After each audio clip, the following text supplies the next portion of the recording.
Hey, how you doing? Tonight, MyBookie boosts our bets. We're going to put those bets together for UFC 298. We're also going to be watching some media stuff to download the information. We're talking 298 tonight. Hit the like button, subscribe to the channel. I'll be right back. Wonderful, wonderful.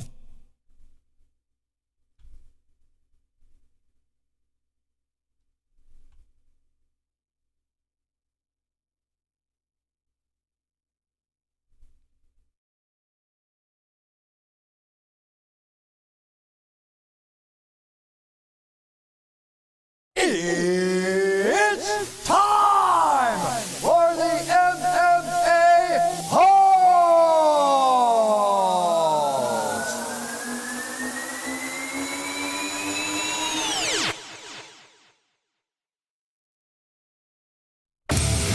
From the Style Studios of Arizona, we're live with the MMA-Holes!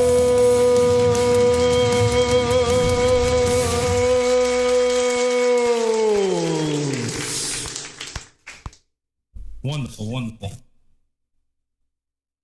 Happy Valentine's Day. How's everyone doing? What'd you get me? My little Valentine's sweethearts in the chat.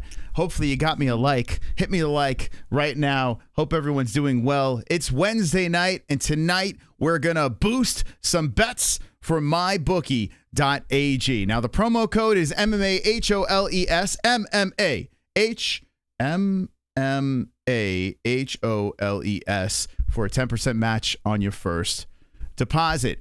Tonight, we're going to come to a conclusion and figure out how we're going to steal money from MyBookie.ag. They said last time, they said, hey, come up with some bets and we will take that plus money and increase it. Better than any other website that you could bet on. They're saying for the MMA-Holes, we're going to give you guys exclusive boosted bets, or the bet boost is what they like to call it on MyBookie.ag. So we're going to do it again tonight. The last time we did it, we were 0 for 3.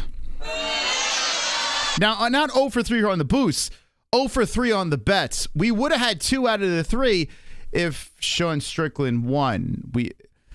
Sean Strickland kind of messed us up against DDP. But tonight, not only will we get our bets cleared, we're going to be 3 out of 3. How about that? Come on. Wonderful, I don't know wonderful. any other channel that's doing this. I don't know any other betting website that's saying, hey, for your show, we're going to give you extra plus money. So we're going to test it out again tonight, see how it works. Before we get to that, we're going to be playing some media scrum stuff. Ian Gary, who else? Topuria, Volkanovski. Who else is on the card? Whoever else is on the freaking card, we're going to be doing. By the way, I do love Volkanovski a lot. As a bet, it's almost even money right now still. So I'm going to tell you right now, I'm boosting the fook out of Volkanovski. And if MyBookie gives us that boost, if we give Volkanovski a plus money, yo, let's go. Let's go. But I want to listen to the media scrum a little bit. I want to download some information before we place those bets, okay? And shout out to ESPN Plus as well. ESPN Plus, we have a link in the description down below, and you can click that link and watch UFC 298. Anyone that gets the pay-per-view through our link, we get a kickback. And I appreciate every time we get these anytime we watch UFC and you guys use that link, it really means a lot because we get like $10 every time someone signs up or someone gets a pay-per-view. It's pretty cool. Actually, we get $20 for some of them as well. So I do appreciate you guys doing that. You're supporting the show, and I appreciate you. Okay, so let's get this ready over here. I'm going to get right into it. Going to jump into it very quickly. First off, how's everyone doing in the chat? Hopefully you guys and gals are wonderful. Wonderful. I know it is earlier than we typically go live, but a couple of things. I got my parents in town for the last night. They're not going to be back for a while, so I got to hang with the parents. What else? My kids are sick. Everyone's sick right now, so we gotta tend to the children, and that's that. All right, here we go. Let's get to it. I'm gonna start it off with the cuck, Ian Gary, the person everyone rips on, the guy that everyone is. I could have put him on the thumbnail. I could have done that, right? I could have put Ian Gary on the thumbnail, clickbaited. I didn't because I'm a badass. I don't need to clickbait with the cuck. But I'm going to talk about the cuck right now. I know people are still ishing on him because of, either his trash talk or just not liking him for whatever reason. I'm a big Sean Strickland fan. I enjoy Sean Strickland. I've criticized Sean Strickland. But in this situation, I'm rooting for the cuck. I hope he wins a freaking title. I just want to see people cry. So I want to see what he has to say here with the media scrum. I didn't get a chance to see any of the scrum stuff. So we're going to dissect it. We're going to pull information. And then once we're done getting the information that we need, we're going to put together some bets to boost on mybookie.ag. Okay. So that's how that works for today's stream. Let's get right to it. And I want to know a level of excitement right now in the chat for UFC 298. Are you pumped? Are you not pumped? The prelims are but the main card is very good. It's a solid main card. So I think I guess I would say it's worth the money, even though $85 for a pay-per-view for any type of card is ridiculous. I guess, it's worth the price of admission, I guess. Who knows? I don't care enough to care about Gary. Fair. That's fair. You know what? I'm kind of with you. If I wasn't doing this show, I wouldn't even give a crap about any of that stuff. It's actually funny you say that. I wouldn't even care. I would just whatever, Or I'd probably root for the guy because everyone hates him. I like rooting for people everyone hates. It's more fun rooting for a guy or a gal that everyone hates than that everyone loves. When everyone loves a specific fighter, it's not as fun. So let's see if the cuck could get to work here. Cuck, take a seat and join the MMA-Holes. Oh, there he is. How are we? Wonderful. How are we? Yeah, wonderful. Good to be ready to get back in here and go again. Yeah, I mean, it's obviously been a kind of a wild few months and everything. Just to be here, do you almost feel like at peace because this is where you feel most comfortable is fight weeks? It's where I'm happiest. I wouldn't say at peace. It's where I'm happiest. I love to fight. I love to go in here and do what I do best. So this is the MMA Junkie reporter. Very nice guy. I've met him. I met him years ago. I forgot his name, but I met him with Luke Thomas. And nice guy, weird. He's a real weirdo. And you can tell because this question was all over the place. It was like a stuttering, disaster. I just have fun and let my weapons fly. And unfortunately, last time around, I didn't get to do that. And that upset me. That got me emotional. But unfortunately, illnesses are a part of life. Yeah. Has the past few months helped you mature at all in a way? Whether it's mentally or emotionally, do you feel like you're kind of a different guy after just everything that's happened in the cage? So he's trying to beat around the bush, He's trying to. It seems like he's not. He just go out and say it. Just ask the question. Cage through camps, all this stuff. I don't know if mature would be the right word. I guess you could say it that way, but I'd say he's saying because you have an old wife and you're a child.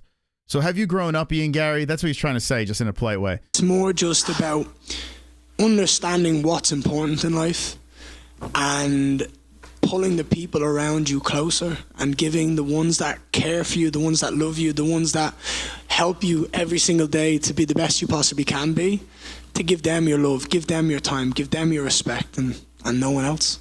I see in the chat, 206 Stoner says he's probably a good guy outside of the MMA world. Yeah, I mean, I never got the idea that Ian was a bad dude. I never got that. Maybe a little obnoxious in his trash talk or, but wouldn't you be? I don't know. I would be. I know I would be obnoxious if I was winning and moving upright and, had a hot wife, right? And a beautiful family and everything was going great for me. I'm buddies with Conor McGregor. Everything's going fantastic. Of course, I'd be a bit obnoxious asshole talking shit on the way up. But even with him being obnoxious on the mic or weird or goofy on the mic, or Conor wannabe on the mic, whatever you want to call him, he doesn't seem like a bad dude. He actually seems like an okay guy, which is really strange. I still can't wrap my head around the fact why people hate him so much. I don't know what it is. Maybe he's got, is it his voice? I don't know what it's really strange. And I know. Okay, so he copies Conor way too much. I got to be honest with you. In the beginning, I agree, but not now. Dude, he's training in Brazil. He's speaking Portuguese. He's literally a completely different guy. I know this is not the cool take. I understand everyone is shitting on this guy, so I feel like that's the cool way to go. I just don't know how I can latch on to that because any clip I see, he's with his family all the time, where Conor's with his family, but most of the time he's coked up and banging whales in a bathroom. This guy is a family man. He's not stuck in one gym. He's bouncing around. He's got kicked out of a couple of gyms, and then he found a home in Brazil. I don't know. I don't know why. I mean, I guess I should, for views and clicks, I should hate the guy, but I don't know what the hell the deal is. If you hadn't fallen ill, you would have shown up to the media day. If he doesn't copy Conor, I'd like him. If he doesn't copy Conor, I'd like him. If he doesn't copy Conor, I'd like him. So you're saying he copies him too? Oh, all right. He's training with Charles Oliveira. He's speaking Portuguese in Brazil, and he loves the Brazilian culture. He loves it. I remember, at this stage of the game, I remember Conor McGregor shitting on the Brazilians. Ooh, vamos, hey. I remember Conor McGregor ripping up Jose Aldo pictures, which was fantastic. I loved everything about it. It's completely different. The only similarity right now is his accent, maybe. I hate that you guys make me defend this guy. I like it's so annoying. The press conference, all that stuff last time, but there was so much, outside noise that time. It doesn't feel the same as we kind of go through these few days. Have you noticed a difference at all in kind of the public sentiment maybe towards you? He has his own character. So Omar, I would agree with you if you were talking about when he first hit the scene. He said that we're not here to take part, we're here to take over. The whole Conor gimmick was in the very beginning. That ship has fucking sailed. It's way gone. Like, his whole persona is way different. Conor was a one gym pony. Conor was, a brash, quick-witted, like a whole different package. Like, this dude is in Brazil training with, I don't get it, man. I don't know. It's weird, man. I'm thinking that people are just trolling now. His new persona is a cuck cry. See, this is what I'm saying. This is what everyone's saying. If he was a cuck, he wouldn't be doing a media scrum on Valentine's Day. He'd be being a cuck and hanging out with his wife. He would just, I think a cuck would blow off the media scrum and say, I gotta kiss my wife's feet. Wouldn't that be a cuck? It's got to be trolling. It has to be trolling. And I get it. It's fun. Super chat. 2 joints. Lady C. Jess Aussie Cat Bat 1 GRRN Happy Valentine's. Yeah, Jesse was trolling 2 joints yesterday. He was on another stream, and Jesse said Lady C was not watching, but Aussie Cat was. Thank you, 2 joints, man. Appreciate. You're the best. Shout out to 2 joints. All right, let's get back to the cuck. I have no time for people's opinions. I don't give it any time, any focus. I have a job to do. I think you're trying to reverse. No, I mean, I don't know, man. I don't get it. Like, I get him being annoying. I could get that. But I don't know, being a family man's a cuck, it's weird. That's really strange. Like, I love my family, I love my wife. You're a cuck. It sounds like just miserable people throwing it out there, Now, if there's someone that's in a great relationship, has a family, and still thinks he's a cuck, I want to hear from those people. But the other people, like, what are we doing here? Like, I don't understand. It sounds weird, man. But I like I said, it's easier with the herd mentality to go in a direction. I want to listen to this. I want to hear what he has to say. Maybe I'll think he's a cuck. Maybe I missed something and he is a cuck in this thing. I have no idea. I didn't hear it yet, but we'll find out. We'll find out very soon. He can cuck Jesse. Yeah, I'm gonna cuck Jesse tonight. Thank you, Ryan Kills. Been a member for 60 months, and he goes, that one girl. Thank you. Appreciate you. Wonderful. Yeah, maybe I'll agree with you after this. This is what I love to do. This is what I signed up for. This is what I wanted to do with my life, and I'm not letting anybody take any energy away from that. As far as the fight, obviously, when Jeff Neal's on and he's fighting at his best, we've seen what he can do in there and how good he can be. But there's been health stuff, kind of ups and downs. What are you expecting from him? Are you thinking that he's going to come into this at the absolute peak, or is there some questions around just kind of where he's at? He better show up on fucking weight. That's the first thing. Otherwise, I'm going to sit in the sauna with him and watch him cut that extra bit of weight while I sip a drink in front of him. We're not playing any games where you have 2 jobs to do. Well, you can't talk about him making weight. I mean, you missed You got sick. You got sick and a fight fell out, and I don't know. Just focus on you. Do you. Sign up to make weight, and you sign up to show up on the night. That's what we're here to do. It's probably like one of those strategies, right? I hope he makes weight, kind of get in his head a little bit. I think that's where he's going with this. I don't know if that quite worked. I feel like, look, Jeff's a phenomenal. Hey, Jared, how you doing, buddy? Jared H, nice guy. Fighter. He's tough. He's durable. He's been around this game for a while. He's fought some of the best guys in the world. However, I don't believe anybody's as fast as me, as technical as I am, or has as much in the arsenal as I do.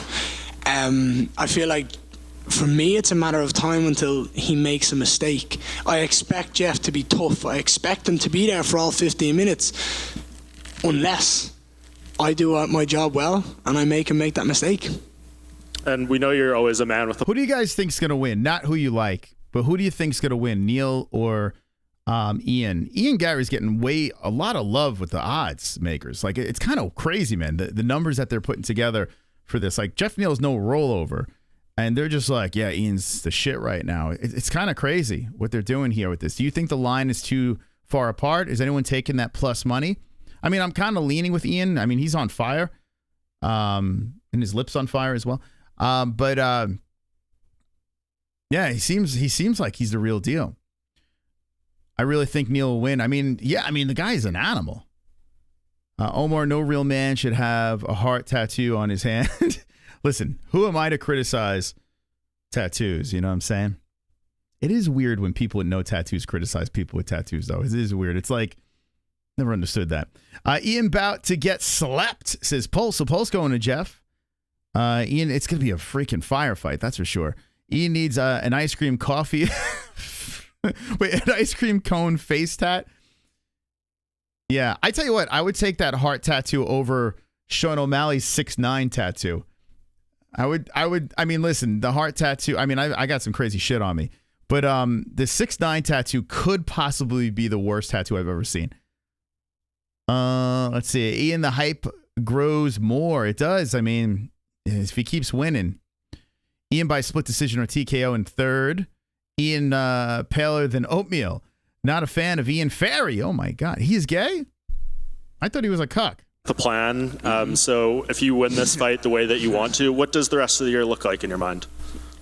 So this year is the year of committing to a title run, of proving to everyone in the UFC, outside the UFC, any fan that enjoys fighting, anybody that comes to the events, anybody that sits at these tables, it's proving just how good I am. It's leaving no stone unturned, and it's doing it against the most dangerous guys in the world. I want to beat Jeff Neal in spectacular fashion this weekend. Then I'm going to fight Colby Covington, and I'm going to retire him, and I'm going to rid the clown from the UFC. And then I'll take... Oh, boy. Watch out. Oh, that's going to piss people off. Damn. Is that why? Is it the Colby thing? Oh, boy. Who wins in that fight? Oh, my God. Could you imagine? Colby's not taking that fight. Colby is not taking a fight against... If Ian smokes Neal, mark my words, Colby will not take that fight. Like, if Ian just runs over Jeff Neal, Colby's not... I mean, I would love to fucking see that fight. Oh, boy. These are harsh words, man. I want to rid the clown from the UFC. Well, he agrees with Strickland on one thing. Listen, as soon as you start losing, that's it. That's it. Like the trash talk and the bravado, everything just kind of falls apart. And Colby has flopped so many times at the highest level, and then comes up with the excuses and stuff like that. So, who would you pick in that fight, Colby or Ian? I mean, there was a time when I'd probably pick Colby. I don't know if I'm in that direction anymore. I got to see this fight first. Who cares about Covington after that last fight? He's washed. I mean, Colby is what he is. He's entertaining on the mic, and that's it. You know? And he's a top guy. I guess you got to call him a gatekeeper. He's won the interim strap, if that means. So is Ferguson. Colby is not going to fight Shavkat, so if he beats Wonderboy, seems like the fight to take. You would think, I'm telling you right now, if Colby fights Ian Gary and loses, oh my God. Dude. Colby can't afford to lose to Ian Gary. He just can't. Could you imagine what the internet would do to Colby Covington if he lost to Ian Gary? He just can't afford that. 3, 2, or 1 in the world. I'll beat them and I'll earn my title shot next year. Do you think Colby would fight you? I think he has no other choice. When I beat Jeff Neal on Saturday, there's only one choice, and it's what I say. I tell you what. This is why I don't hate the dude. He's not ducking anyone. He's like, give me the fucking guys above me. I'm going to fucking run them over. Now, whether he does or doesn't, we're going to find out, right? And he might not even get past Jeff Neal. Jeff Neal might humble him on Saturday. But if he fucking smokes Jeff Neal and then he smokes Colby Covington, like, are we going to reverse the cuck thing? Like, or are we going to still stay with it? Like, how is that going to work? Or we're just going to, I mean, eventually these guys lose at some point. So I guess you got to stay on the cuck train because eventually he's going to catch an L. It's inevitable. He's not going to Khabib. He's going to get fucking flatlined at some point. So what do we do here? What's the plan? I need to talk to the people that are on the cuck train. Do you ride that until the wheels fall off? Still a kook? What do we do? Like, I want to know what's the master plan here. I have a feeling if this guy keeps winning, I have a feeling people are going to be turning. If he fucking runs over Colby Covington, oh boy. I need to call him one night and tell you guys about me seeing him kiss a fan right on the lips and how gay it was in real life. He kissed a fan. Was it a female? Was it a male? Who are you talking about? Ian? He probably gave him herpes then, right? You're on the cuck train, okay? Cook till death? Undefeated equals cuck. I'm on the cuck wagon. Oh shit, joints, hot take. Another hype train that will be derailed soon. They always get, so to say that it's inevitable, a hype train always gets derailed. Like that's not like fucking, that's not like the greatest, you know what I'm saying? Every hype train gets derailed.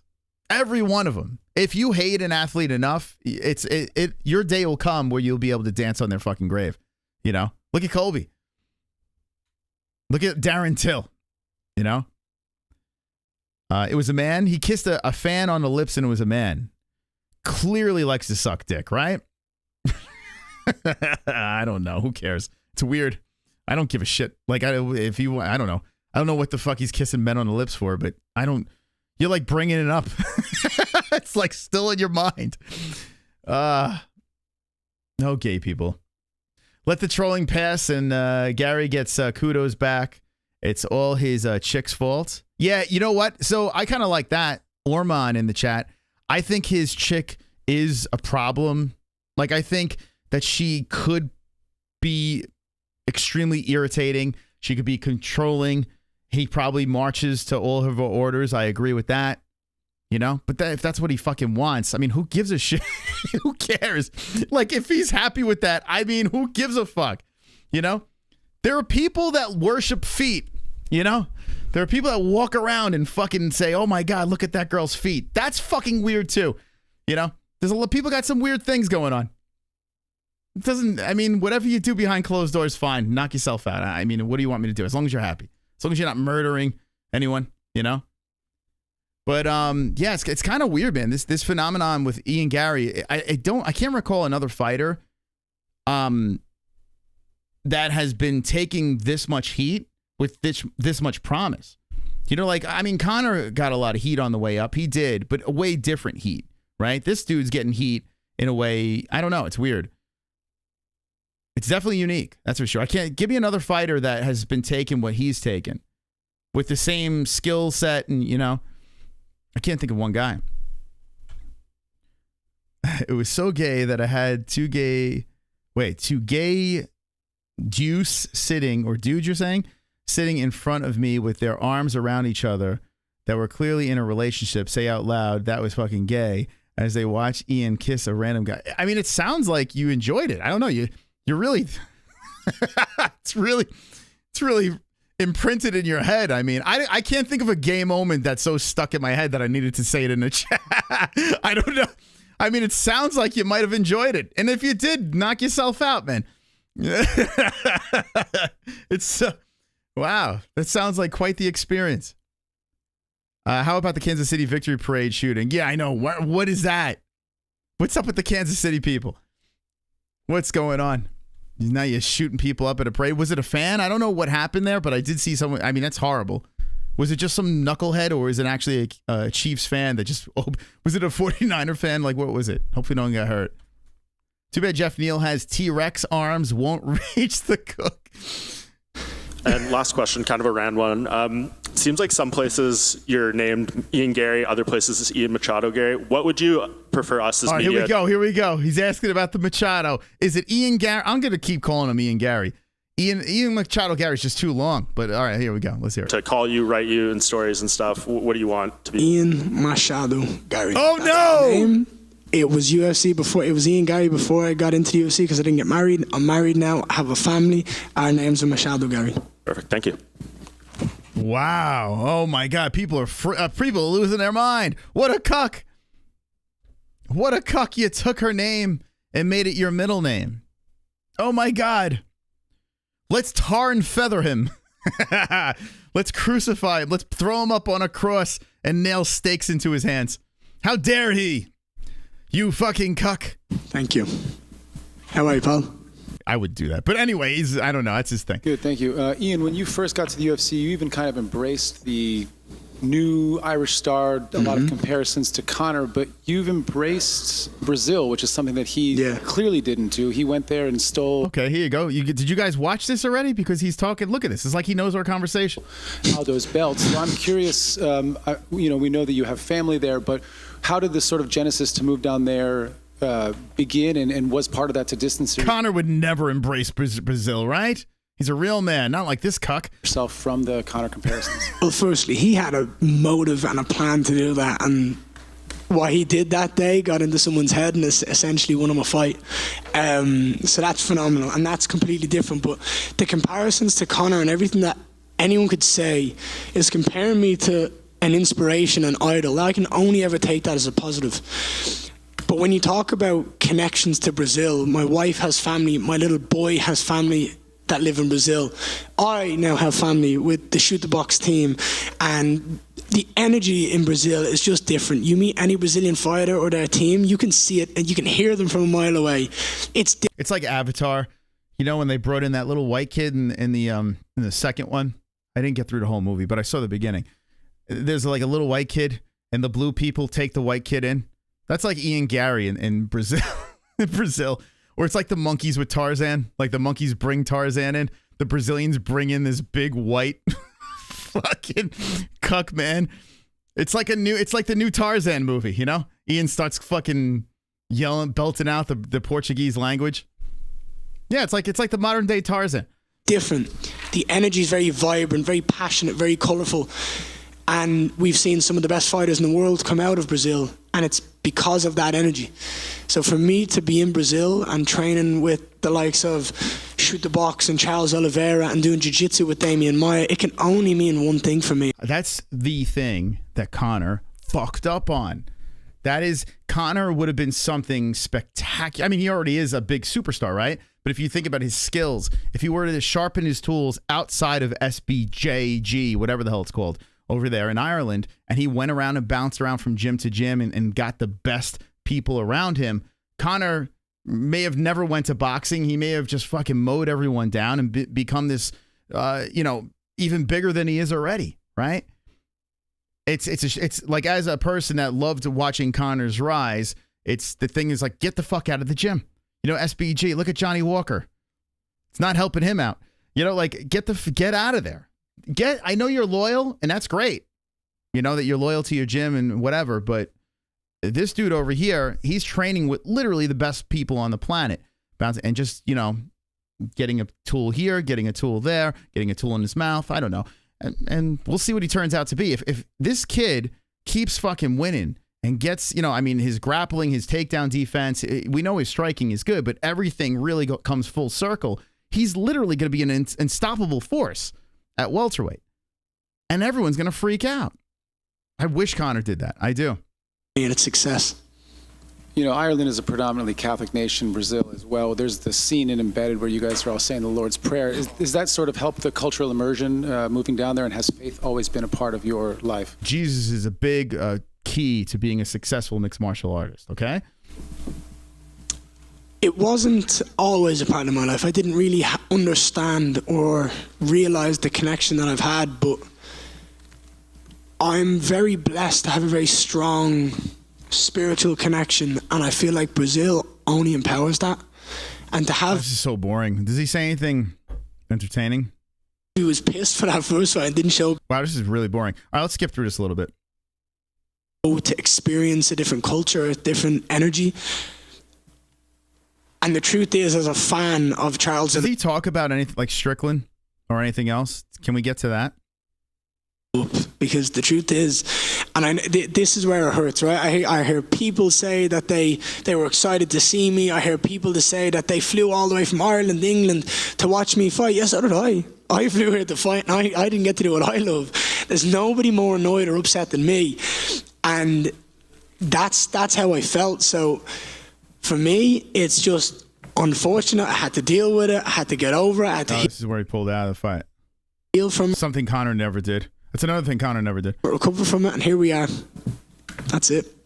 Fair enough. And the UFC hasn't returned to Ireland in a long time. And obviously, when Conor does fight, it's mainly Las Vegas or occasionally New York and Abu Dhabi. So do you think you're going to be the guy that brings it? Joseph was cucked by Mary. This dude just said Joseph was cucked by Mary. Oh, my God. Oh, man. Wonderful, wonderful. The UFC back to Ireland. I goddamn hope so, man. I hope. I've been saying it. I've been talking about it. That's right. Joseph didn't bang her, right? It was like, wasn't an immaculate conception? So he didn't even lay the pipe. So Joseph was a cuck. That's fucking crazy, man. I never really thought of it that way. Oh, man. Yeah, how come everyone doesn't go around calling Joseph a cuck, but they call Ian Gary a cuck? I mean, Joseph clearly is the bigger cuck. Anyway, that's a conversation for Gummy Gang, our second channel. Subscribe to it. I fear that I'm going to get too big too quick and they're never going to go back. And the truth is, I go out here and I bury Jeff Neal into the ground on Saturday night. Is that already past it? Is Ian Gary too much of a star at that point to go back? I will do everything in my power to make that happen. I've told Dana, I've told Hunter, I've told everybody, I want to be the guy that brings the UFC back to Ireland. I feel like I've earned it, I've deserved it. Maybe we just have to do one or two more. So maybe like a perfect scenario would be here, you make the statement He's not going to be in Ireland. He's not. If he keeps winning, he's got to start losing. Then they'll put him in Ireland. On Saturday and maybe fight for like a title eliminator in Ireland. That would be fire. I'd sign up to that in a heartbeat. And obviously, how the fuck did Bellator, how are they able to pull off all those Ireland events and UFC can't do one? Like, how does that even work? They could put a small event over there. What, like, I guess when you have the Apex, it's so simple. It costs you nothing. Why go to Ireland, right? And spend money. That sucks because they got a great fan base. I see your adamance towards fighting Colby Covington, but before you used to mention Wonderboy Thompson's name a lot. So is that kind of off the table for you? I don't think Wonderboy's ever going to say yes to me. Fair enough. Good luck. Oh, Jesus. Oh, boy. No, boy. This kid's he's got, he believes in himself. On Saturday. Thank you. Ian back here. How are we, sir? How are you? Good to see you again. It's great to see you as well. I want to ask you, training at Shootbox, just talk about what that experience is like getting in there. You know why I like this guy? The guy that's talking right now. This is Double G on TV. I've known this guy for like 7 years. When we started the YouTube channel, and I was just kind of collaborating with a couple other content creators. This kid is the only other person that I collaborated with back in the day that's done anything within the MMA scene. His name is like Double G on TV or something. Really awkward, long. He has very long arms and a weird face, and he kind of looks like the Grinch. Real nice guy. But every time he asks questions, it seems like it ruffles feathers. Like, he's actually pretty good at it. You know, he's got a very unique voice. I hope this kid keeps doing it because he's all right. Doing rounds with the Charles Oliveira, going to the mat with the legend in Damian Maia. Just what's that like? It's an insane amount of knowledge that I can only learn from, and it's something that I'm excited to show in the next however many months until. Moss, you think Bo Nickel is cringe, but this guy isn't. LOL, come on now. No, I think he's cringe, of course. I just don't think he's a cuck. I think he's a family man. You know, like, I don't know. It's weird. Like, why are we not ripping on the things that we can rip on instead of just making up shit? You know what I'm saying? Like, this dude, I don't know. He's happy. You know what I'm saying? And you know, people making up the fact that his wife's still getting plowed and all that. Like, they're making up shit. Then they're like crapping on his kid and telling him he's not the father of his kid. Like when you start making fun of things that don't even exist, I can't even get on board with that. He's got a lot of shit you could make fun of. You know? Why you gotta make shit up? Doesn't make any sense. And then people are making videos trying to break down and expose him for things that don't even exist. Like, it's weird. It's a whole weird thing.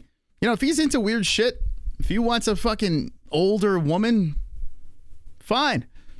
You know? But let's be honest, Bo Nickel is cringy as fuck. Like, he is very cringy. I want to see him succeed. I want to see him do well. He's fun to watch fight, but god damn it. Come on. We all know Bo Nickel is a cringy dude. That I need to show. I want to make sure that I have as good of a ground game as I do stand up. And if I can mold those two but we ain't got no lives. All right, fair enough. together, I become one of the most dangerous fighters on the planet. I want to ask you a bit, you know, with the shirt, with some of the things, you know, Ian Gary, we know to be a family man, a kind man with a sense of humor. For the media and sometimes, like you said, a bit of the... by the way, I hate defending this guy. Like, it's not on my things to do list. It's just, I'm just trying to understand, you know, and I don't think you guys are going to be able to convince me. Now, are cuck jokes funny? Yes, but like when it's the same joke over and over again, it's like, I don't know anymore. You know, like, kind of doesn't stick. And if he keeps on winning, we're kind of like cucks watching him, you know, watching him win, get his hand raised, banging his hot wife, you know, like, we're kind of a bunch of cucks just witnessing this, you know? So it's like, I don't know. Let's just figure another joke out or something. Get him for something else. Motive, would you say you're one of the heroes or would you say you're one of the villains when it comes to promotion?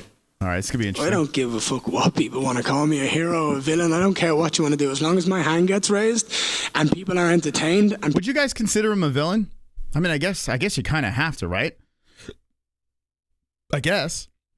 BS Moss, she wrote a damn book. You just want... No, that book was a fucking joke. Like, that was actually a joke. The WAG book was like a fucking gimmicky joke thing. And you know, it's not even a funny joke. It's a fucking stupid joke. You know?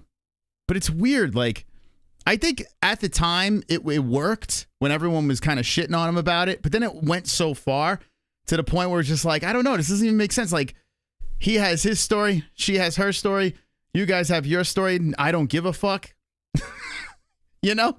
No, it's a joke. The WAG book is a joke. It was a fucking goofball fucking thing that she put together, you know? And you guys are like hanging on to it like it's the only thing you got, you know? Like, I don't know. It's weird. It's weird. And I hate defending because I can't stand his wife. I got to be honest with you. I'm not a fan of this guy. You guys are making me a fan of him, but I'm not a fan of this guy. I'm going to keep rooting for this guy if you keep shitting on him. But his wife is, I get it, man. I understand why people don't like his wife. When she talks, I want to leap out the building. I didn't marry her. You didn't marry her. He married her. So let him be miserable with this bitch. And if he's happy with her, then so be it. What do we, like, dude, we're grown men. We're fucking grown. Even Sean Strickland, like, it doesn't make any sense. He's a grown fucking man. Why does he give a fuck about what this guy does in his bedroom? Why? It's weird, man.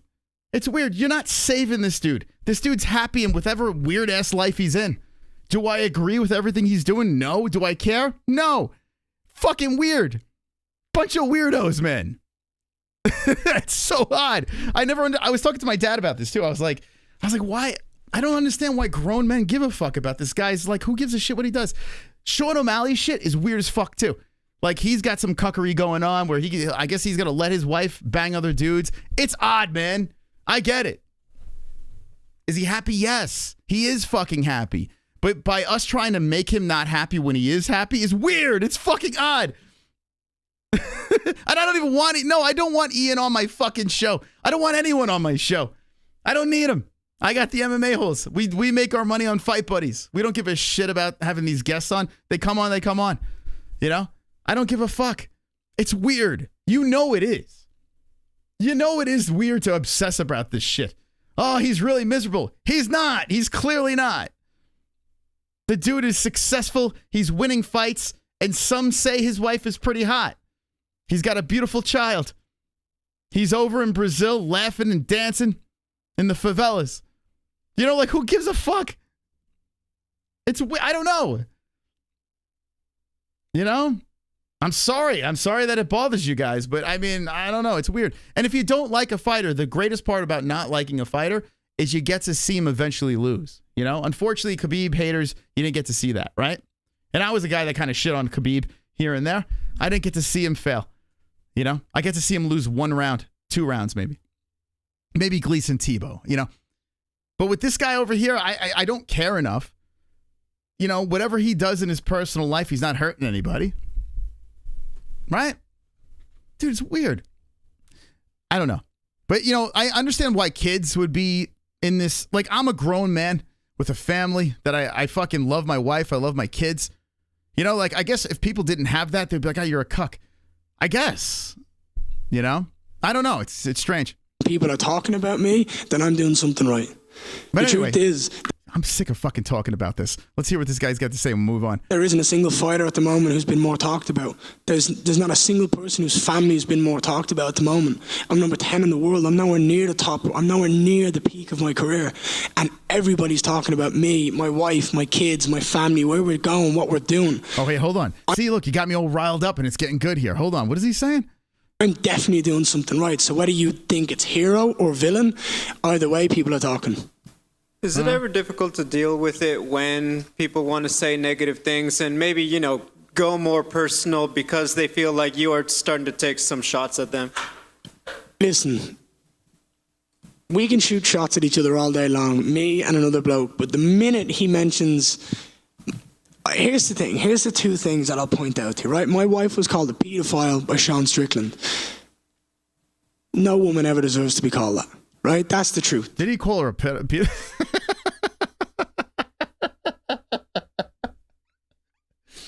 Oh, my God. Jesus Christ. My son... the people that follow Sean Strickland. What the fuck is wrong with people? What's wrong with you, bro? Commented on a couple of my photos at the very start of all this hate saying, is the kid even his? I should never have to hear that. Now, those 2 things, they emotionally get me. Well, I got to be honest with you, Ian. You're in the spotlight. You're going to get it.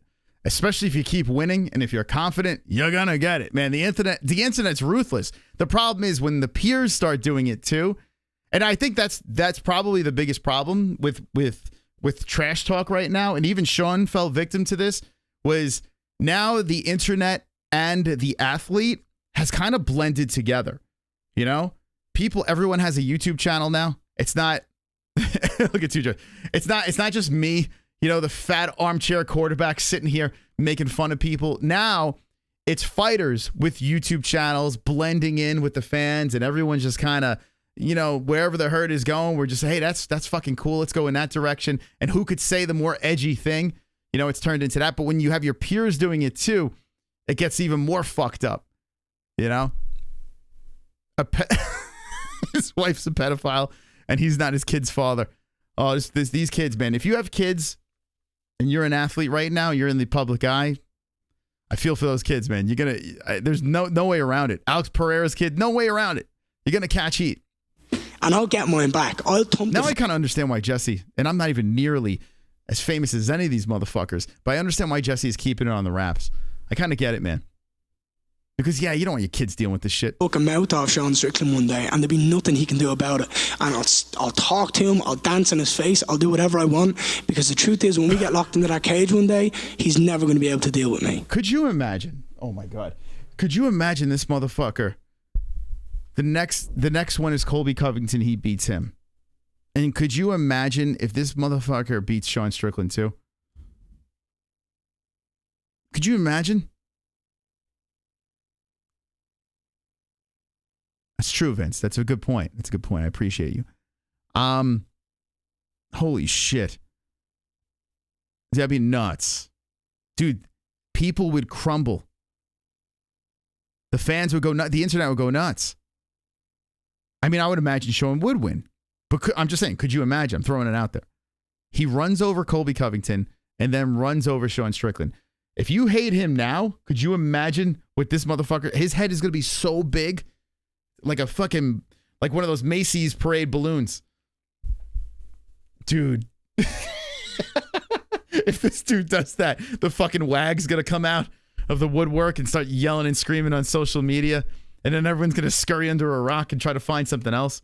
I mean, I guess there's always gonna be a bigger, badder person that you can just gonna latch onto to take out Ian Gary. It's eventually gonna happen, right? But could you imagine? Dude, that'd be nuts. But the truth is, I'm not saying it's gonna happen. I'm just saying, could you imagine? Okay. I have a target on my back. I have the ability to stand here and shoot shots at anyone I want because this is my job, and they have the opportunity in return. So for me, when you attack people in my circle when they don't deserve it, that's out of line. And look, Sean Strickland is not the fucking voice we should all be listening to. Do you know what I mean? He's deeply, deeply indebted with trauma. CEO, here's the thing, guys. This is where we disagree. None of you we should be listening to. None of you. Not you, not Strickland, none of you. You're just entertainment. That's all you are. We should not take your fucking word as gospel. None of you motherfuckers. All you're here to do is entertain us. That is it. So to say Sean is not the guy to listen to, you're not either, Ian Gary. You're not. None of you motherfuckers are. So go ahead, bite each other's heads off. Have a blast. If you start listening to these people and you start following them like they're fucking God or there's some sort of, I don't know, prophet or some sort of like leader of a massive, no, you're not. You're a cage fighter. Just like all the other guys. I respect what you do in the cage. I couldn't give two fucks what you say on the mic. I think Sean Strickland's hilarious. And we're going to listen to him. We're going to laugh at him. If you say something funny, we're going to laugh at you. If you say something stupid, we're going to fucking make fun of you. That's how this works. That's how this game works. Once you put a microphone in front of you, like if I'm in a cage, I'm fucked. I am fucked. I am so fucked. I get in a cage with any one of you athletes, you're going to bend me over and do whatever you want to me. And there's nothing I can fucking do about it. But when it comes to the microphone thing over here, this is our world, man. This is when people made a living from scratch from a fucking microphone. It's a whole different ballgame. Now you're coming into our world over here. No, it's not how this works. See, this is where I don't know. I don't. You guys need to duke it out in the cage. And he should just be silent and try to deal with his own personal issues himself. And that's mainly where it all came from. I'm very proud of who I am, of what I'm doing, and what my family is doing, traveling the world together. I'm very proud that I get to travel and spend every single day of this journey with my wife and my kid beside me. I'm very happy to be showing the world my journey through my social media. I'm very happy to have people like Diego Lima and Shoot the Box behind me. I don't give time to this negativity anymore. I turn off the comments on my Instagram because I can protect the peace. I don't have time for other people's opinions anymore. I'm going to live my life the way I want to live it, and I'm not letting anybody get in the way of that anymore. Like Aljamain Sterling or any of the other guys that most fans don't like, when they see him in person, they ask for the picture. You know? They don't call him a cuck. You know what I'm saying? So it's like, it's just the internet. If you can't take it, turn your shit off. Do what you got to do, Ian. But like all these guys out there, that's what they got to do. Just shut it off. If you can't stand in, because that's how the internet's never going to change. You know? He almost cries right there. Yeah, I don't know, man. He don't give a fuck. But yeah, keep calling him a cuck. I mean, I'm not trying to get you to stop doing it. I'm just trying to figure out, where we're going with this. I feel like I kind of want to move on to someone else. He's going to lose. It's going to eventually happen. Not this weekend. I think he beats Neil. But let's listen to Neil. I'm curious what Neil had to say. Like, are these guys cool now? What's going on? All right, so what do you guys think? I mean, do you think he's a cuck? I don't care. Who cares a shit about it? Is he going to win or is he going to lose? Why does Mas always defend him? Because you guys all hate him. This is how I work. This is how I roll. If I watch a movie, I always root for the bad guy. I never root for the good guy. Jesse today, my wife, my lover, my co-host, well, my former, she'll be back. She said today, she's like, you always make me the villain. Why am I always the villain? Like, I'm like the guy that always wants to have fun, bring the kid to the pool, do this, do that. Maybe I'm not thinking all the time. I'm just like, I went on a hike today with my daughter. She's sick. My daughter and my father, Papa. We went on a little hike with the Bobcats. You know, like, and she was a little under the weather and stuff like that. You know, Jesse wouldn't have done that, but I'm the crazy. I'm like, let's have fun. Let's live life, right? So today she's like, why you got to always make me the villain? And I'm like, listen, I love the villain. I always root for that's why we're married. I root for the villain. And she started laughing. That's just how I am. So if you guys are going to lean in a direction against someone and I can't logically understand why, of course I'm going to shit on you guys. You know, no hate. It's just you're allowed to do your thing and I'm allowed to do my thing. You know, we all love each other. You think he's a cuck? I think it's hilarious when he keeps winning. Look how tiny he got over here. That's kind of cute. Anyway, let's move on to Ian. And by the way, if you just jumping in, we're going to boost bets at the end of this stream, okay? We're going to boost bets. We're going to pull together some stuff, and we're going to talk about what we'd like MyBookie to make some more plus money. So if you're going to gamble this weekend, we're going to get you the best plus money. Volk is one of them. You're not the villains. Nah, you know what? Where did I go? Well, I'm gone. You're not the villains. Nah, that's not how it works. Villains are good at what they do. Villains. So, okay, let me explain what a villain is. Sometimes I'm the villain. You know, villains are a person that goes against everything. You know what I'm saying? People that are just jumping on the cuck train are literally like just in a herd going in a direction. You know, wherever the joke goes, everyone else is going in that direction. The villain goes the other way. You know, like Chael Sonnen, for instance. You know, Chael Sonnen is a villain. He goes the other. If he sees it going one way, what does Chael do? He goes the other way. That's a villain. You know, the villain in this story is the guy that roots for Ian Gary, because Ian Gary's where'd I go? Ian Gary's not the likable guy. So you could think you're the villain. I promise you're not. You're the victim. Because as much as he keeps winning, you're going to keep on trying to hate this dude and wasting your time. Move on. Like what we're going to do right now. Let's go. Did Jeff Neal? Where is Jeff Neal? Did he talk to the media? He didn't? Or they just didn't clip it? Well, who cares about Jeff Neal, right? I kind of want to hear Volk and Topuria. I kind of want to hear these two guys. So let's listen to a little. I'm not going to play the whole thing. I'm going to skip through it. I'm so sick of the cuck thing. It's so annoying. Alrighty. Bum, bum, ba, da, da, da. What do you say? The villain is the guy stretching out Mr. Machado Gary's box while Ian's at the presser. I mean, you know, you could say that, but you know it's not happening, right? So it's like, I don't know. Like I said, if you have to lie to rip on someone, then you kind of shot yourself in the foot. You got to get fact. Let's talk to Volk. I know, like Volkanovski too. Like I always have been anti-Volk for the longest time. You know, you could ask Sausage. He's a big Volk guy in the chat. He knows. I've been hard on Volkanovski a lot. Look at me. I did laugh. No, it was funny. It's like, you can make me laugh. But now here I am on the Volk train. Why am I on the Volk train? Because everyone's on the other side. Here I am. Here I am on the Volk train, and I'm going to be dancing on Topuria fans' heads come Saturday night when Volkanovski, when, not if, when this man, Alex Volkanovski, gets his hand raised and you hear, and still, it's guaranteed lock. I'm going to contact MyBookie and say, plus money this man right here. Easiest. Maz has finally seen the light. Yes, I've finally seen the light.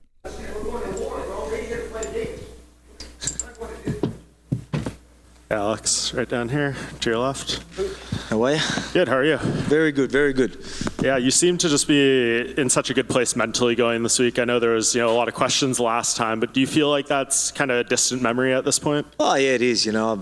Play on, move on. You know what I mean? It's like you can't win them all. You know what I mean? Like if I've got a job in front or a goal ahead, that's it. Locked in, focused on that. So completely forget about that. I'm a realist, man. Like I understand the situation. Okay, no worries, move on. You know what I mean? Like it's not like, you got caught. Islam did a great job, caught me. You know what I mean? Play on, move on. Yeah, and right now you're one of 4 fighters in UFC history who's made a successful title defense after a loss, and now you could become the only one to do it twice. Okay. Is that like a kind of show of the perseverance you could have, and the highs and the lows, but what you can overcome personally? Oh, of course, because that's always a good story. They're whenever there's movies, there's got to be adversities. You know what I mean? And that's why this is the perfect fight coming off what happened. You know, everyone see me at my lowest. Now I get to bounce back and, you know, fight this undefeated prospect that everyone thinks, you know, like me. By the way, did you hear that Tupuria's brother got signed with the UFC? He's like, I don't know this. He has like only one loss or something like that. But let me know in the chat if you heard about that. Tupuria's brother has been signed with the UFC. So could you imagine Ilya wins? He's a bantamweight. And his brother starts doing well. I mean, that's good for the UFC because Topuria is a very marketable dude. He's handsome. A lot of people find him attractive. That's why they're picking him over Volk. It's the only thing I could think of because he's losing. That's why I wanted a fan. Daddy Cowboy! A sold-out crowd to walk out that tunnel, blow the roof off this place, and look over and see my son like, wow, Dad. We got a Daddy Cowboy in the house, baby. Come on. And see the look on his face. Wow, Dad. Wow, Dad. There he is. You make me feel so proud. Cowboys in the chat. Daddy Cowboy. Make me feel so proud. Daddy Cowboy. It goes like this. Don't cry, Daddy Cowboy, don't cry. You're making me feel so proud. And see the look on his face. Thank you. It's been a minute. It's been a minute, Anonymous. Thank you for the Daddy Cowboy. Ian ain't my cup of tea. Snooze fest on the mic. But he doesn't seem like a bad guy. Don't cry, Daddy Ian, don't cry. There we go. I'm with you. Yeah, I'm with you. I don't think he's a bad human being. Not my cup of tea either. I'm only rooting for him because you guys hate him. That's the only reason why. It's hilarious watching him win and people freak out. But thank you, Anonymous A-hole. Appreciate you with the $6.50. I didn't think we could get any donations this early. Thank you, my man. Let's go. Let's go, champ. We're live early. And if you guys want earlier streams, I put a poll out. Go into the community section over there. If we put 4 different times, if there's a time that works for you, put it in the comment section. But actually, I would like you guys to vote on that just so I know. Maybe during the week, we'll switch it up. You know, the fight nights, we're going to be live for the first fight all the way to the last fight. And this weekend, I got to stay live for, apparently Dana's going to make the 300 announcement after UFC 298 with the media scrum. So it's going to be a long night. Long night on Saturday night. But during the week, if there's a time that works good for you guys, and, you know, let me know. I want to know in the community post, and maybe we'll switch one of the shows a week. Maybe we'll switch all of them. A lot of people have been saying 9 p.m. Eastern time, but when we've tested that, 10 p.m. we do better numbers. So, I mean, I would rather do 9 p.m. Eastern time, preferably, but for some reason, 10 p.m. does better. I don't know why. Or we go live 9, and then by the time 10 rolls around, or we spike with views. So I can't figure out what is a good time that you guys would like. No one wants earlier streams. No, see, it's weird. I mean, if it was up to me, I would do an afternoon show 3 times a week. So I could do shit with my family. That would be nice. I was freaking out the other day. I'm like, when my kids start playing sports, I'm like, fuck, what am I going to do? I know Saturdays are done, but, you know, like, I think about the rest of the week. I'm like, holy shit. So I don't know. We'll figure it out. We got plenty of time. Anyway, back to Volk. Thank you again, Anonymous A-hole. Me, I'm 35, all this. By the way, hit the like button if you haven't done so. Thank you. You know, these narratives, beautiful. It's perfect, you know, perfect story, and the hype's there. He's doing a great job. I just need to go out there, be the experienced guy that goes out there and shows him what's up, you know what I mean? So it's perfect for me. So I just get to relax, enjoy fight week, and remind everyone. Have you ever had an opponent, you know, make you feel this way? I know you're kind of pretty even keel and stuff, but he's been saying a lot of stuff. I'm sure it makes it easier to get out of bed every day and train and things like that. But has anyone kind of motivated you in this way that he's approaching you? I don't like I do. It's just weird. Like that doesn't get under my skin or anything like that at all. It just, like I said, I'm sort of happy and thankful. I was like, oh, geez, you know what I mean? Like you could do all that, you know, build the hype, say what you want. All I need to do is, again, be that veteran, be that experienced guy that goes out there and just shows you what's up. And then that's just the perfect ending to that story, you know what I mean? And he's doing a great job. So I'm like, cheers, bro. Like, you know what I mean? I enjoy it. I really do. So it doesn't get under my skin. I'm just trying to really listen to what he has to say. I'm trying to see if there's anything that's going to put doubt in my head. Picking Volkanovski. Nothing yet. And tomorrow's the press conference. We'll be live for that. But you know, I'm trying to pull information here. I don't know if we're gonna get anything. I've actually watched some of the countdown. I watched some of the embeddeds. I typically don't do that, you know, because I got to be on when I'm not live here. I got to be with my family. I got to be a dad, you know. So, but was it last night or 2 nights ago? We were watching an embedded, and you know, just trying to watch and see if there's any information I can pull.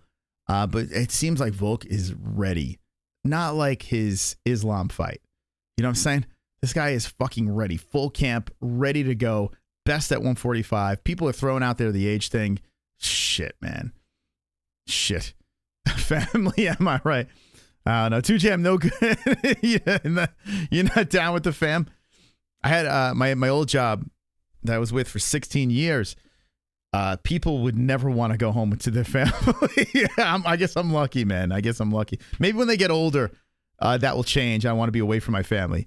Possibly, right? When they become teenagers, we're probably all going to want to hate. We're all going to hate each other. Possibly. But here we go. There's so many reasons for me to be motivated. As I've always said, I'm disciplined. I'm going to turn up in the gym. If I've got a job or a goal ahead, that's it. I'm locked in. But it was easy coming off a loss. You know, people with this, 35-year-old thing or whatever it is, like all these narratives, I love it. You know what I mean? Everyone knows I thrive in these moments. When people doubt me. Yeah, that's the thing. Volk being like people turning on Volk at 145, I feel he's going to do bad things to Topuria. But a lot of times when people see the 0, they just think that person is just unstoppable. They can't even contemplate. When Volk had the 0, people were like, oh, you can't beat this guy. You know, Topuria is beatable. I've seen it. I've seen it in his fights. The guy is good. Don't get me wrong. I think he's very good. And without Volk there, champion. Sure. I got to be honest with you. I don't think Topuria beats Max. You know? I don't think. Do you guys think Topuria those that think Topuria would beat Volk, do you guys think he would beat Max too? I think Max fucks him up. Like, it's weird. It's weird to me. Like, I think Volk and Max are so far ahead at 145. And Volk is Max's daddy, right? So I don't know. Like, that's what I keep thinking about. I'm like, I know every matchup is differently, but when I put Max and Volk, when I see those two at 145, they're just too far ahead. Max would smoke him. No, Max will have it with reach. Volk has a longer reach. Volk has a longer reach. Sorry, Justin. I don't mean to laugh.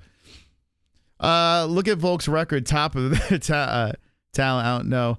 That's a good question about Max.